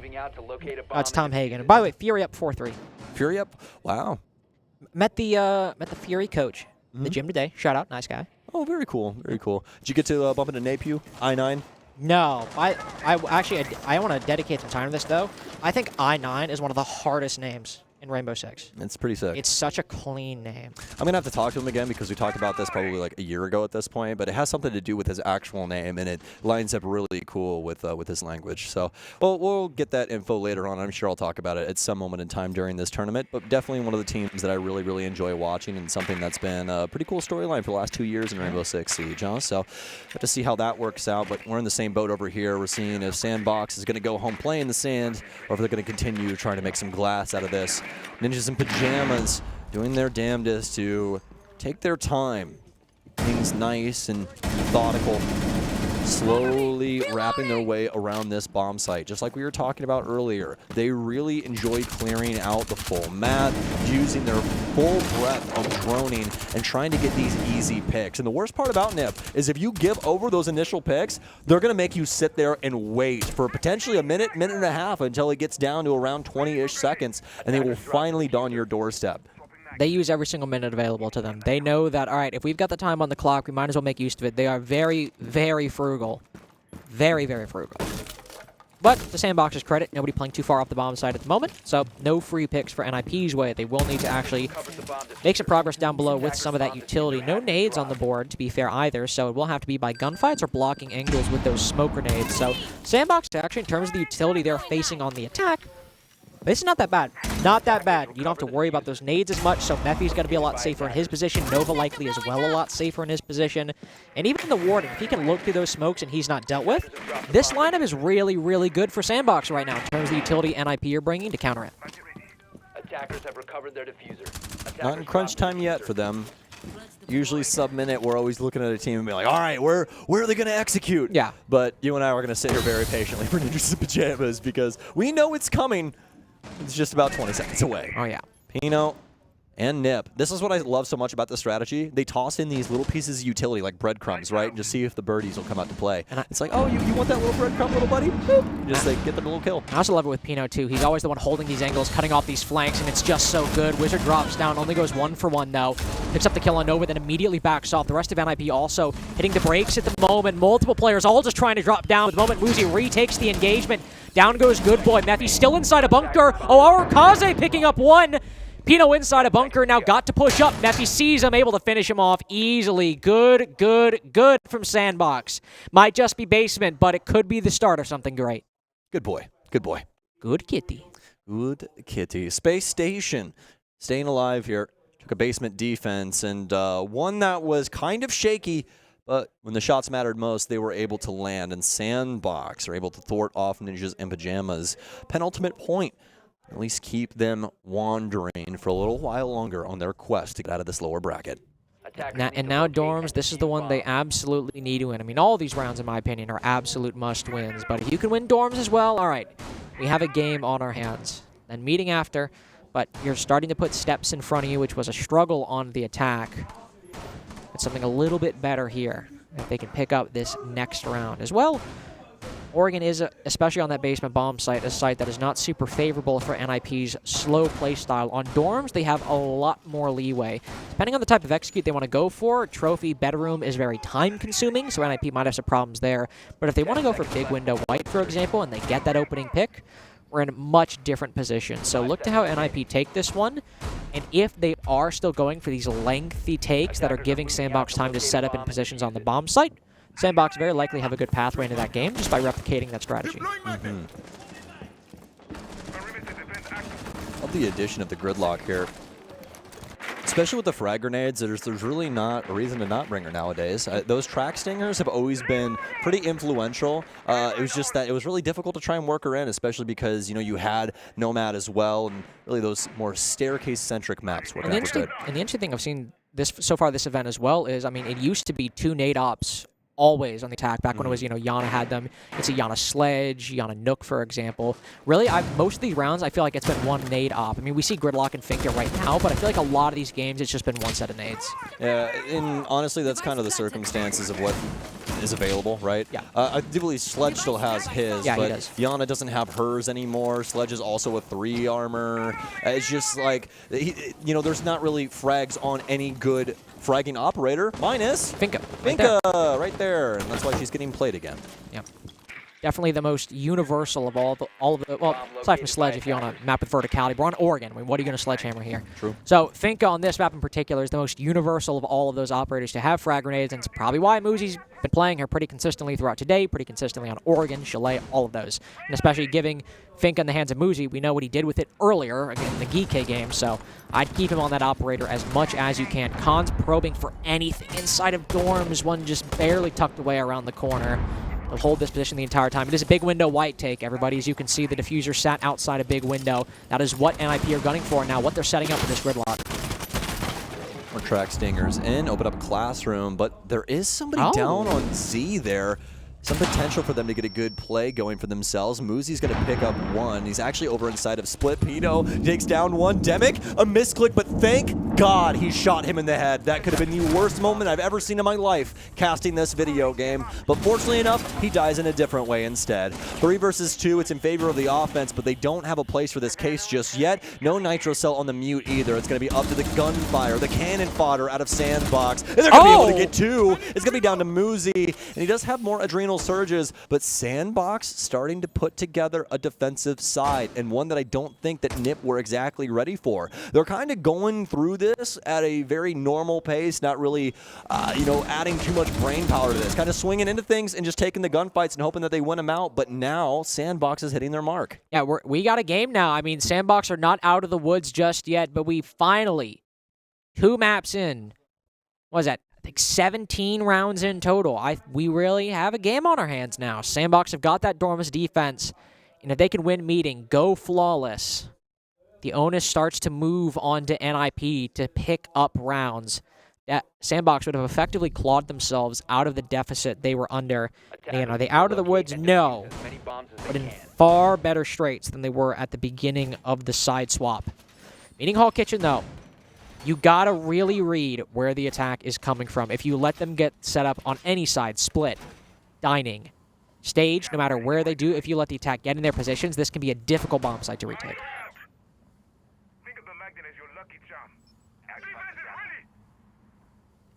Well, I think they got it in them. Yeah, I mean, it's really hard to say right now. Some solid rounds out of SANDBOX, but the one thing about Ninjas and Pyjamas, it's like we were referencing earlier, they always make like these little strategy changes, especially in their operator lineups, that can add so many different folds into their strategy. And it becomes very worrisome for SANDBOX because they are so dynamic, you know? And with a map like Oregon, you really don't have to get too creative with your clear, but you can get creative in utility, and that's what we're seeing them do. And NIP have a way they like to play the game, and so they always change within that strategy, but they never change the overall play style. They never change the overall personality. Always the same face, maybe just with a different shade of makeup in any given round. How will NIP attack this one? We see Psycho moving on to the Nooks. Maybe a little bit more fluid. Maybe try to work that split doorway, find someone playing close on that side of the map, or clear out the top floor. It's very spread out from NIP to start. They will open up the split door, certainly expand their options once they get that hard breach on the wall. At least I thought they got that hard breach on the wall. I think they did. Yeah, they tossed it, but I don't know if it actually ended up going off. I don't didn't think it hear did Selma either. there. Is it muted, or what do we have here? No, I think it's gone. No, it got shot off or something. Yeah, okay. You can see the 2 little ash marks from where it once was. That's going to mean that Pino eventually will have to roll back over there and get it because they don't have any other hard breach. No secondary hard breach and no other primary hard breachers. So Nova's going to drone things outside. Beauty of the Yokai drone. It doesn't immediately get lost signal-wise. So have 10 seconds to try and roll things about. Ninjas in Pyjamas, wouldn't you know, are going to continue that same strategy you've been seeing time and time again throughout the years as they're patiently awaiting anybody to show up. And Mephi, you're going to be the poor soul that puts your face where it's not supposed to be. Do you think there's a bit of a mistiming there, as I like Nova really actively using that Yokai to drone around that area? One now shot, as you just saw, but still one over on the garage side. But Mephi not really communicating maybe with Nova, and they don't end up scanning that front door. I don't think you could see him because he was upside down propel. I know he couldn't see him, but he was still droning that area is what I'm saying. So if you want to go for that swing, maybe wait a little bit. But SANDBOX aren't waiting whatsoever. Demic able to cut down Pino. And Psycho downed on the big window. Demic might be able to finish him off from below if he gets the intel, but not a super likely position. The rest of NIP flooding in through the top floor. Good read by Demic. Wizard not expecting the white stairs push. Still a 3v3 if they can revive Psycho. A minute left for NIP to try to bring back this round as SANDBOX really have finally started having a say in this series. You're going to be able to get her back up. Yep. Psycho will be able to pick Nook back up. Khan's taking a little bit of damage, but he really needs to pump the brakes. He's got all of his air jabs, I just realized. Oh, wow. That's not supposed to happen. Just like, if you're not going to use them, play anything else. Although Khan's does have that ARX, and we know how dastardly that gun can be in the proper hands. Usually it's Shiko's hands. You can always use those air jabs for the retake. Able to dome Demic. This is They're getting really prepping for scary. a hatch drop. Neither of them have the diffuser, but there's a shotgun right around the corner, but he works away. Oh! He gets both of them left and right. Now Khan's the demon himself. He doesn't even check the angle. Arukaze, the big 3-piece. And SANDBOX are back in it. Basement, dorms, and meeting all now won by the defense. There's just enough oversight and just enough patience at a SANDBOX to win these rounds. The oversight obviously being from Nip. I mean, there's a lot of those moments there where SANDBOX, specifically in that one, the White Stairs player, right? Oh, yeah. Just getting to exist for free, and they're hardcore pushing into that top floor to try and get some semblance of control, but they're not worried about crosses or any potentiality of SANDBOX players being there. And, I mean, from what we've seen today, this is most definitely the most comfortable that we've seen SANDBOX. Oh, absolutely. I'm not criticizing. This is not like a criticism. I'm kind of surprised we didn't see a tech timeout, because losing those 3 defenses in a row, wanting to close this out in the regulation, I thought maybe we'd see one. Maybe if they drop this one, we'll see them kind of mirror the SANDBOX, lose 4 rounds in a row tactical timeout. I'd expected to see it then, but if NIP drop this one, we're probably going to see the pause button hit going into round 11. This is basement, of course, so theoretically losing this, it's not the worst thing in the world, but NIP now need to start actually finding some of these rounds and getting them on the board, because SANDBOX might just have a comeback in the making. Big switch. Psycho bringing out the Monty, but he'll have to deal with the Clash on Nova as well. Normally we see the Monty move down a stairway, try to force some control away from the defense, make the defense a little uncomfortable. But with Clash being able to do the same thing on the attack, we're in a bit of a stalemate in terms of how these strategies will likely play out. And the Psycho, not Psycho, the Psycho on Monty. Secondary hard breach too, and that'll free up Pino, so I'll have the stuns instead. Stuns on the Wizard as well as our primary hard breach. Really liking this lineup that we're bringing in from Nip. Now, I will be honest with you, the one thing that I think that they are lacking is a little info game. Really like to see a Dokkaebi worked in the lineup, because it would seriously help them with these moments where they want to get more aggressive. I didn't like it in Geeky either. Drop a call. Yeah. You know, you drop a call, and you suddenly know where everybody is. It's super weird. You know, they really did not play it in that Geeky game either. They brought her sometimes, but it's really not a focal point of their lineup. I've noticed that as well. Really interesting. You know where the Clash is, though? Yep. That one's pretty easy to find out. Cons knows there might be somebody playing close behind. Yeah, he knows that, all right, if Clash is this far up, there's probably some kind of follow-up, some kind of backup. Force the Clash back as the utility goes out. Smoke canister burned early, but to cover Nova's retreat down the freezer stairs.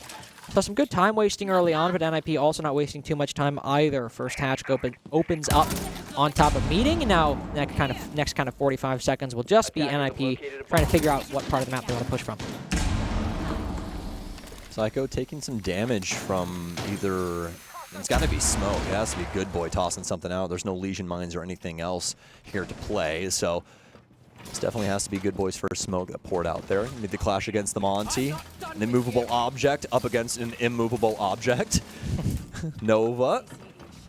They get forced back now as there is some semblance of control moving in from Nip. He does have that secondary player directly in behind him. It's going to force Nova down into the pillar position. They discovered another player. They're actually going to reinforce the single panel here. And Ninjas in Pyjamas, they're doing much better on time than they usually do for these situations. They are, but there is still that Clash in pillar. They need to have this util clear be solid. Good Boy also with the shotgun playing close.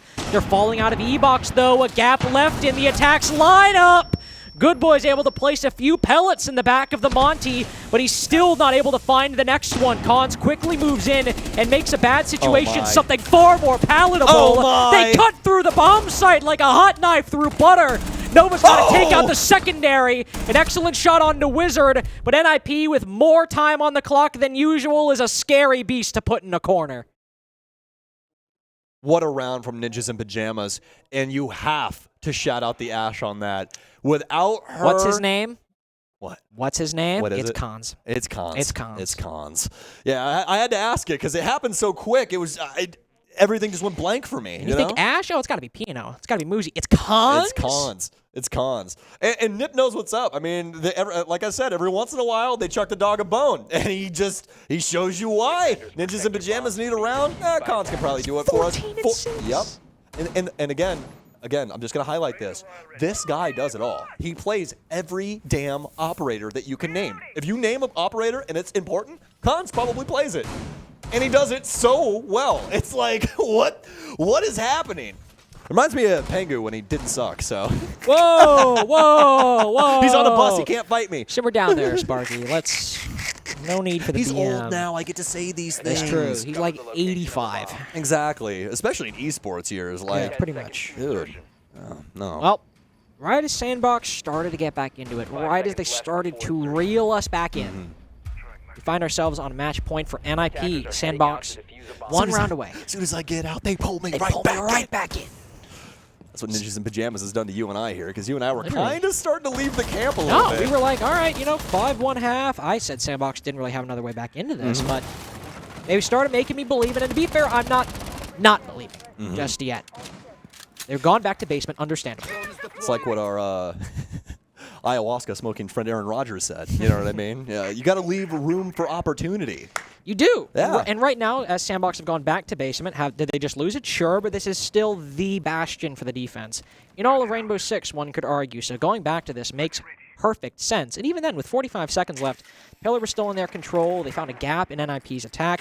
There were a lot of ways that SANDBOX had potential to win that round. So I think retrying this makes perfect sense and is totally fine. Totally agree with you. I will say this, though. The operator lineup from NIP is making things look kind of scary. I wonder what you could be referring to. Yeah. Oh, I don't know. I think, you know what? I think we'll leave it up to the gods. And It's Wizard on the Hibana. Dude, that's what I'm terrified about, actually. I'm shaking my boots right now. My grim boots. Talking about the Glass, by the way, if you weren't able They're to red pick up. bottoms, too, look. Oh. They're not. Nice. They're Air Force Ones. All right, no, I can't tell shoot. So, but yeah, Psycho is on the Glass. So, where he decides to push from, we'll just have to wait and see. As NIP, a little bit slower than they were before in the previous attack. They pushed the Clash down a little bit quicker. They don't have the Monty. That is true. That might be a big reason they do not have the Monty. So just having someone walk in and force control away from the defense isn't as possible as it was before. So we might not see the NIP executing with 45 seconds left on the clock. This might be the normal 20 or 15. Yeah, also Pino and Cons were more than likely the only people that can really try and clear out the map initially, because if you lose any other pieces of the puzzle, that's huge for your execution, because you are banking on the fact that Psycho is successful with these smokes, and that also banks on the fact that Muzi is there to try and deliver some fire bolts and smoke bolts of his own. So Ninjas in Pyjamas are now going to start working their way down towards the site. Glass is on for Mephi, and that means it's game time now. Smoke's out. He's going to get a little bit of damage dealt to him, but now they know that he's playing the boiler door. We do have the Clash still here on Pillar, but a lot of time for Nip, and this is what was so worrisome the last time. They had so much time to try and play around with this, and what a trade here from Wizard. To be able to at least get one, Arkaze will be able to pick up yet another. Wizard should be having to worry about the cross here momentarily coming in from Freezer, but no, it's actually going to be the player right inside of Elbow. Pino still with an opportunity, has to play up against the smoke and has to play up against the Mira. Two solid positions from them too, and it's like there wasn't an opportunity for the Mira to get that swing and timing, but unfortunately for him, not going to be the case. I think Pino's going to try and bait this out with some potential case play, but no, he's actually going to shift gears and work his way around, just as Good Boy does as well, and he'll find that nice angle through electrical to clean that one up before it gets too dangerous. Yeah, I like that rotation from Good Boy at the end. All right, he's smoking bunker for like 8,000 years. I'll rotate over to the E-box window and take that very same angle. So good rotation by Good Boy. Now 6-5 for SANDBOX. They find themselves, after winning the basement bomb site, after dropping it, still in a very winnable position, as NIP have overall struggled very much on this attacking half. And even on these off-bomb sites, they haven't won a lot of them. So for NIP to win this right here, it is not at all guaranteed. It is not at all likely even necessarily, as Dorms was not particularly great, as SANDBOX were able to isolate NIP on White Stairs inside a trophy and isolate a lot of 1v1s that they won. So NIP's slow play style not really being changed up on Dorms, and it really costing them. Yeah, most definitely. And it just goes to show that SANDBOX, at least, you know, palpable on Oregon. They can get things done, especially on this defensive end. And, you know, it definitely makes you feel pretty good when it comes to a pickup like this, because we were a little worried walking into this what the potentiality of this was going to be. And I was as well. I mean, the God's honest truth, I thought this was going to be a 7-0 or a 7-1. So, and it's much better than that. Shout out to SANDBOX. Thank you so much for showing us what you are capable of, because we knew it all along. It's just, again, it's those shakes, man. Sometimes when you reach these critical moments, it's so hard to get over that mental obstacle. I mean, we've all dealt with situations like this before, so. And this is better than the Crest game earlier as well. Yeah. That was a 7-4 loss, and this at least, even if they lose it, will be a better score. When you have nothing to lose, Carter, that's when you play the best. Indeed, you do. Cons with the Zofia, you really can't play everything. I'm telling you. I might go back and count how many different operators he played in this series, but trying his best to burn the trophy shield currently. I don't know how successful it was. I know he got the Aruni gates, but there's still a lot of forward positioning from SANDBOX. That shield being one thing. Good Boy also playing inside of the master bedroom closet, but lost a lot of his HP. He'll back off but not reinforce off the wall just yet. SANDBOX have one in pocket to cut off that point of entry for NIP. All right, now, let's see your due diligence. I like this angle here. You can see how many eyes it's drawing from SANDBOX as well as all these Selmas are starting to burst. Oh, Arakaze. Oh. There's absolutely no shot. I mean, great shot here from Mephi, but no way that should have been an oversight from Arakaze. He steps right into the angle, and Wizard is going to trade himself out for the top fragger right now from SANDBOX. Yeah, still, SANDBOX lost a lot of HP. Pino also been so good with these vertical nades throughout the entire day so far. Does miss the one right there because it's a bit of delayed or late intel. Still has one to try and find over in the Dorm's position later on. NIP, by the way, not successful in getting that shield inside a trophy despite all of the Zofia dumping her utility in that position. So running very low on explosive utility, but thankfully the position's vacated by SANDBOX. They've kept the wall open, though. So NIP's entry into bedroom is not free whatsoever. They have to be careful about these angles, and a team that is already very methodical, likes to take their time. This is going to cause them to be a little bit more anxious even. I'm a little worried with that wall, too, because like there's no real good way for them to play it right now. They don't have a shotgun on any of these characters past Mephi, but I don't think they want him to step too far up. So, I mean, this could be a very simple waltz for Ninjas in Pyjamas, but as soon as I say that, Mephi's going to get his double kill. They're trying to find him. He'll hit the deck and be able to stay alive. This is going to be a moment for SANDBOX here. This is where things matter most. Can they force this overtime? And my God, there is no way in hell that this is what's going to happen. We've gotten down the road. SANDBOX, they've found the gold in the bottom of this pit. And it seems as though they'll have a chance to get us to a map 3. And I mean, SANDBOX might all be generally on low HP aside from Demic, but they know Pino's probably outside the big window. They're all just holding crossfires, holding this position. Case is all the way in trophy as well. There's nothing more they need to do. And now with the Aruna Gate reactivated, that's the door shut on Pino's even remote chance of success in this round, and we will have overtime on the board. NIP's second overtime game of the major and of today as well. I mean, SANDBOX a completely different team on Oregon defense. Seriously, like they look good. You look at Chalet, you look at their defenses on Chalet, and then you look at the defenses over here. It looks like two completely different teams. If you remove the names from these players, you would have no idea what was going on, relatively speaking, between these two different sets of defenses here. So Ninjas in Pyjamas are going to call their tactical timeout. To be expected, we just got to OT, and hopefully cooler heads prevail, because as of right now, I mean, it is a hot mess on this offense. Very, very, very struggling to find these rounds for NIP. When they do, you can always rely on players like Khans and players like Muzi to get those kills, right? But it always seems that it's coming down to gunfights achieved in the moment, not necessarily the overall arc of the strategy culminating in a victory. So I think this is a good time to take the tactical timeout because they are starting on that attacking side.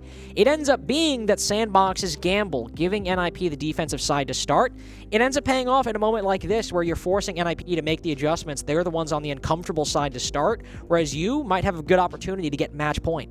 Yeah, most definitely. And it's just still boggling my mind that we're in the situation like this, right? But, I mean, with all due respect to both of these teams, this is most definitely what can happen on a map like Oregon, right? There's a lot of things that you can get done, especially on this defensive side. And, you know, although there was some awkward moments, SANDBOX did a very bang-up job of staying true to what this map is about and exploiting it to its fullest advantage. And I think that ends up being shown by their map pick is that even though they lost it earlier against Crest, and even though their attacks might not be anything special, they know how the defenses are played. It might seem simple, but even just knowing the basics, even knowing how to work your lineups, how to play those Oregon defenses, it can still get you a lot of rounds against teams like NIP, and SANDBOX clearly know it. They're making it work, and now getting to start on basement as well. Sure, NIP ended up winning it, but both times NIP attacked the basement bomb site. They tried to go for an E-box drop. That had very, very random success, it felt, at times. Either they get all the picks or they get none of the picks.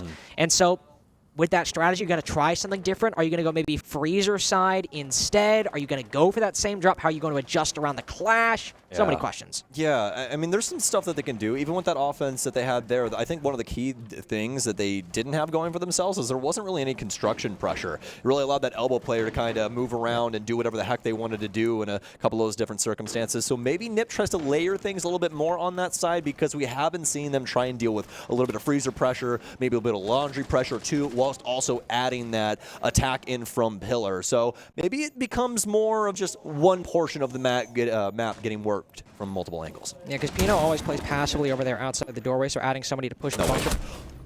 The attacker's bomb diffuser has been dropped. Mephi, the best part about that moment right there was the body language, Carter. Mephi steps up, and then he's like, wait, do I do this? Ah, screw it. Bink! Slices the head off of Pino. And now we got a 4v5 as we move into the late round of the first What round was the of sandbox overtime. for the rest of the day? It's insane how good people will play when their back is up against the wall. I'm telling you. And you got to give them for at least staying composed under pressure on their map pick, because now what you have, I mean, Pino down, NIP maybe are working on an okay timetable, opening up these hatches with still about half the round to go, but it's at a 4v5. And these executes have already been dicey when they were 5v5s. When NIP had maybe positional advantages, even if not necessarily man advantages. And now SANDBOX can just do what they've been doing on a lot of these defenses, playing passively, holding crossfires, letting the clash, find a lot of intel, beam it to your defense. This is just the same game plan for SANDBOX, but in better positions than before. Less overthinky, more flowy. Yes. And that's exactly what you need, man. Rainbow Six Siege is truly about that. When you start overthinking things, that's when the play really starts to fall apart, things devolve, the defense is able to exploit things or what have you in the situation that's being presented. But as of now, it's looking like SANDBOX is really giving Ninjas in Pyjamas a hard time. Mephi's going to get locked up here at the back of Pillar, but it's beautiful here for Nova. Mephi's going to be able to take down one, and this is looking like Ninjas in Pyjamas is more than likely going to drop this round. Yes, indeed, that's going to be the case down with that smoke. It's going to be up to Muzi with very minimal time remaining, and the hardest part is he has to deal with Nova on that clash, who's going to be able to lock him up for the majority of this round. As soon as he drops in, all that damage coming on to him, they know that he's got to try and swing through, and there's the shot as he just ticks down below half HP. That M590 will practically be the sword that he'll lay on as SANDBOX takes the lead here for what I do believe is the very first time in this series. And win or lose at this point, I mean, I got to say it. I was down the Oregon pick. We were wrong. I was really down it. We were wrong. It happens. It was the right move for SANDBOX. It might be a close game, but able to get those two attacks and then fall back on defenses that NIP end up not having answers for. SANDBOX that played very well depending on the round. They made it work. They've made it work so far, and again, even if they end up losing 8-7, that's the difference of one round. Overall, this was the pick for SANDBOX, the comfort pick to rely on, even if you might have lost it earlier. Have not faith in your previous results. Have faith in who you are right now. And at this point, it is the team that has NIP at least backs against the wall as they need to win 2 rounds in a row, 1 on attack, 1 on defense, in reverse order, of course, to try and win this series 2-0 and stay alive. In Atlanta, at the Major. In the ATL. Unlike the Falcons, because Bijan Robinson has a headache and doesn't want to play right now for some reason. Update, by the way. What's up? Fury currently up 6-5 against Knights on border. Dude. The Knights fans are not going to be happy about this. I mean, it's 6-5. This was 6-5. I mean, it was, who won the first map, do you know? I don't know that. Production. Oh, it's map 1. Oh, it's map 1. Yeah. All right. So nobody won the previous map because there wasn't one. Fair enough. You got me there. And hey, like I said, this game was 6-5, and now look who's leading. It's very true. A lot of things can happen, man. That's the beauty of Siege, right? Always an opportunity to be had. Effie. Dude, just look at the cadence difference. The confidence feels a lot better. It always blows, and again, like I hate referencing things over and over again, but it just goes to show you what the difference of putting a little bit too much brain power into something does to you. You know what I mean? Now they're flowing a lot more. It's just what they're used to doing and their play style really coming to bear. And it's fantastic, dude. This is the SANDBOX, Carter, that I've wanted to see for years. This is the team that is at least, if they can just win one more round on either side. No. I cursed him. That's don't on do me. it. Please don't do it. Please, for the love of God, don't do it.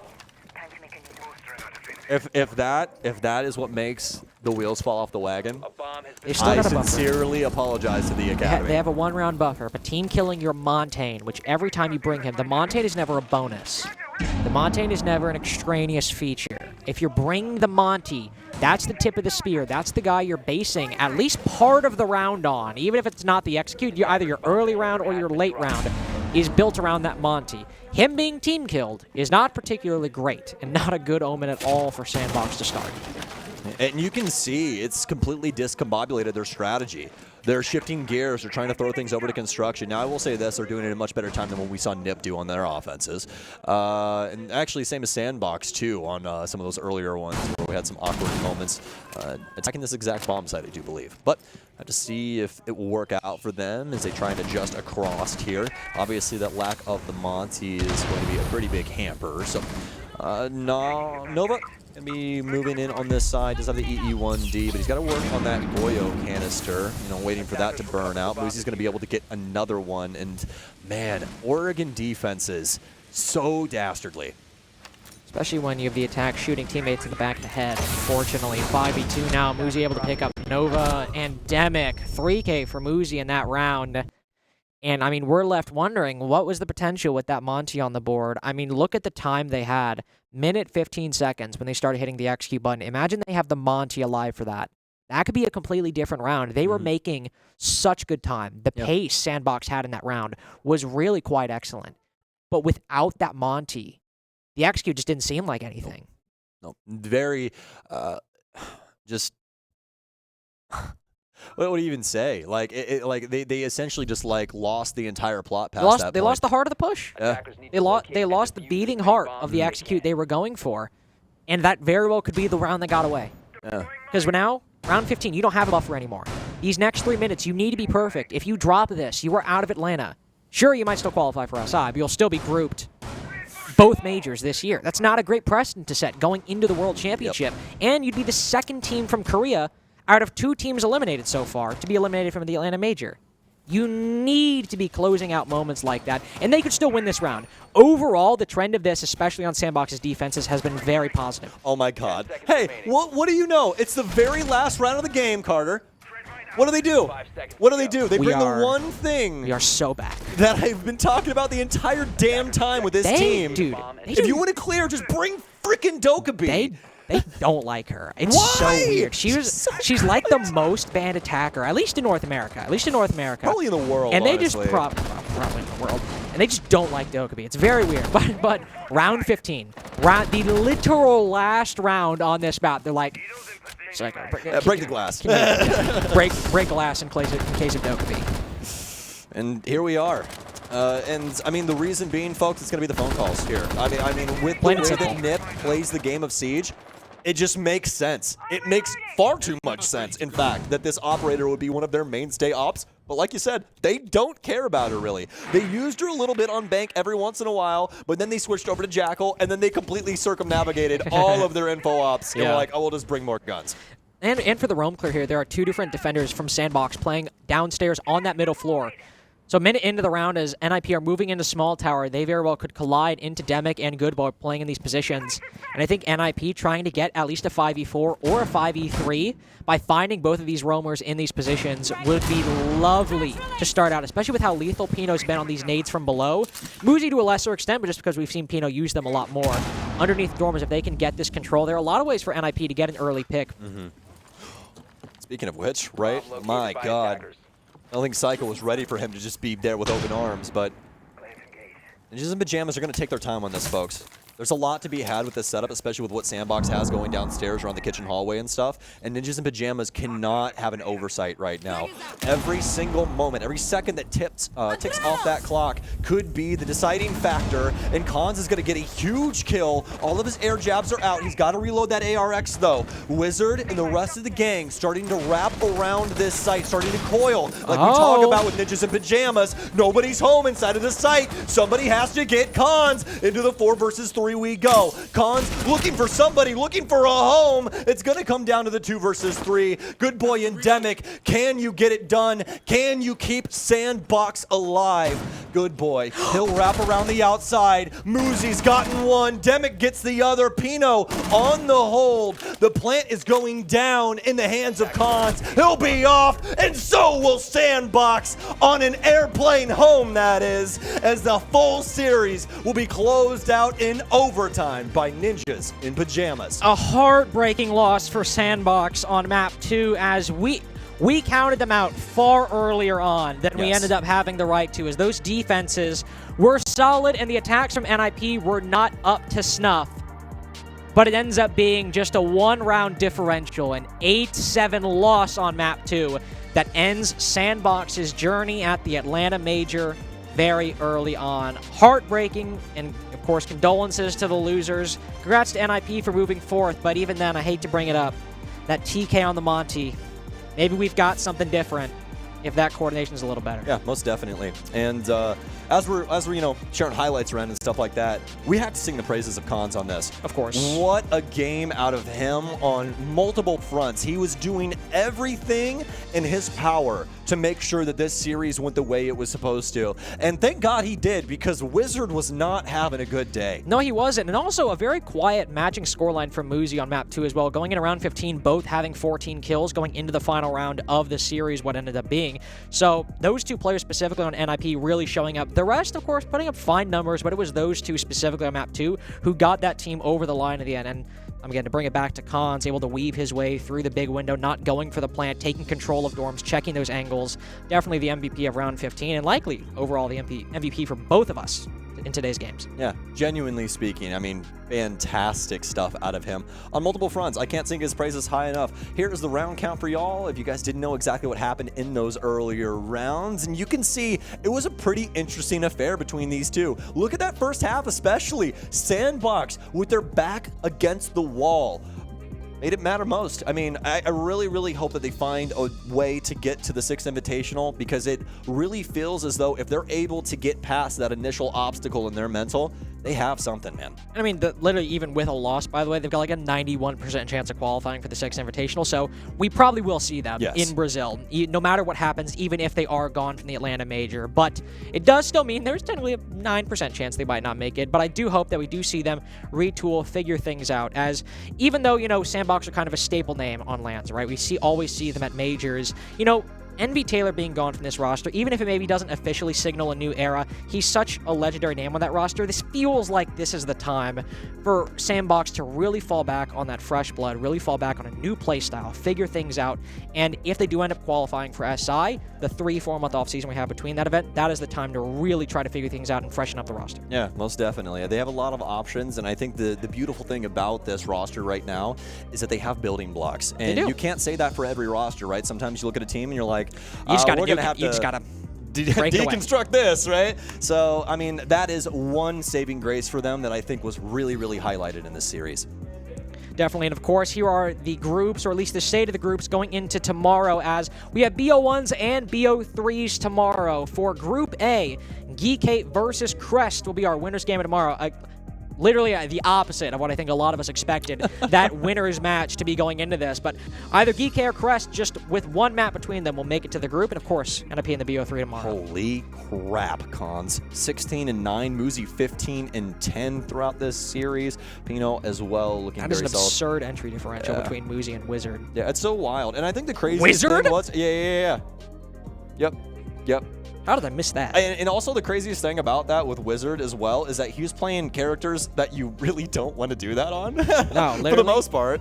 Well, to be fair, I mean, NIP are so slow, it's one of those teams where it's like, they get the first pick, but it might be like 45 seconds, 30 seconds left. It's like, that doesn't count as an entry pick. That's fair. It's just, you're going into a 5v5x, you get the kill. But still, good from Wizard to get that 4-0. But overall, good from NIP, as even though it did take a lot of time to work on Oregon, you still had that 7-1 on Chalet, right? That ridiculous performance that I have to imagine in future games against NIP, Chalet will not be a map any team wants to play them on. Yeah, they looked really comfortable there. And I think that that's a thing that stands out, right? Is that you don't want to really allow Ninjas in Pyjamas to get comfortable, because things can turn pretty sour pretty quick.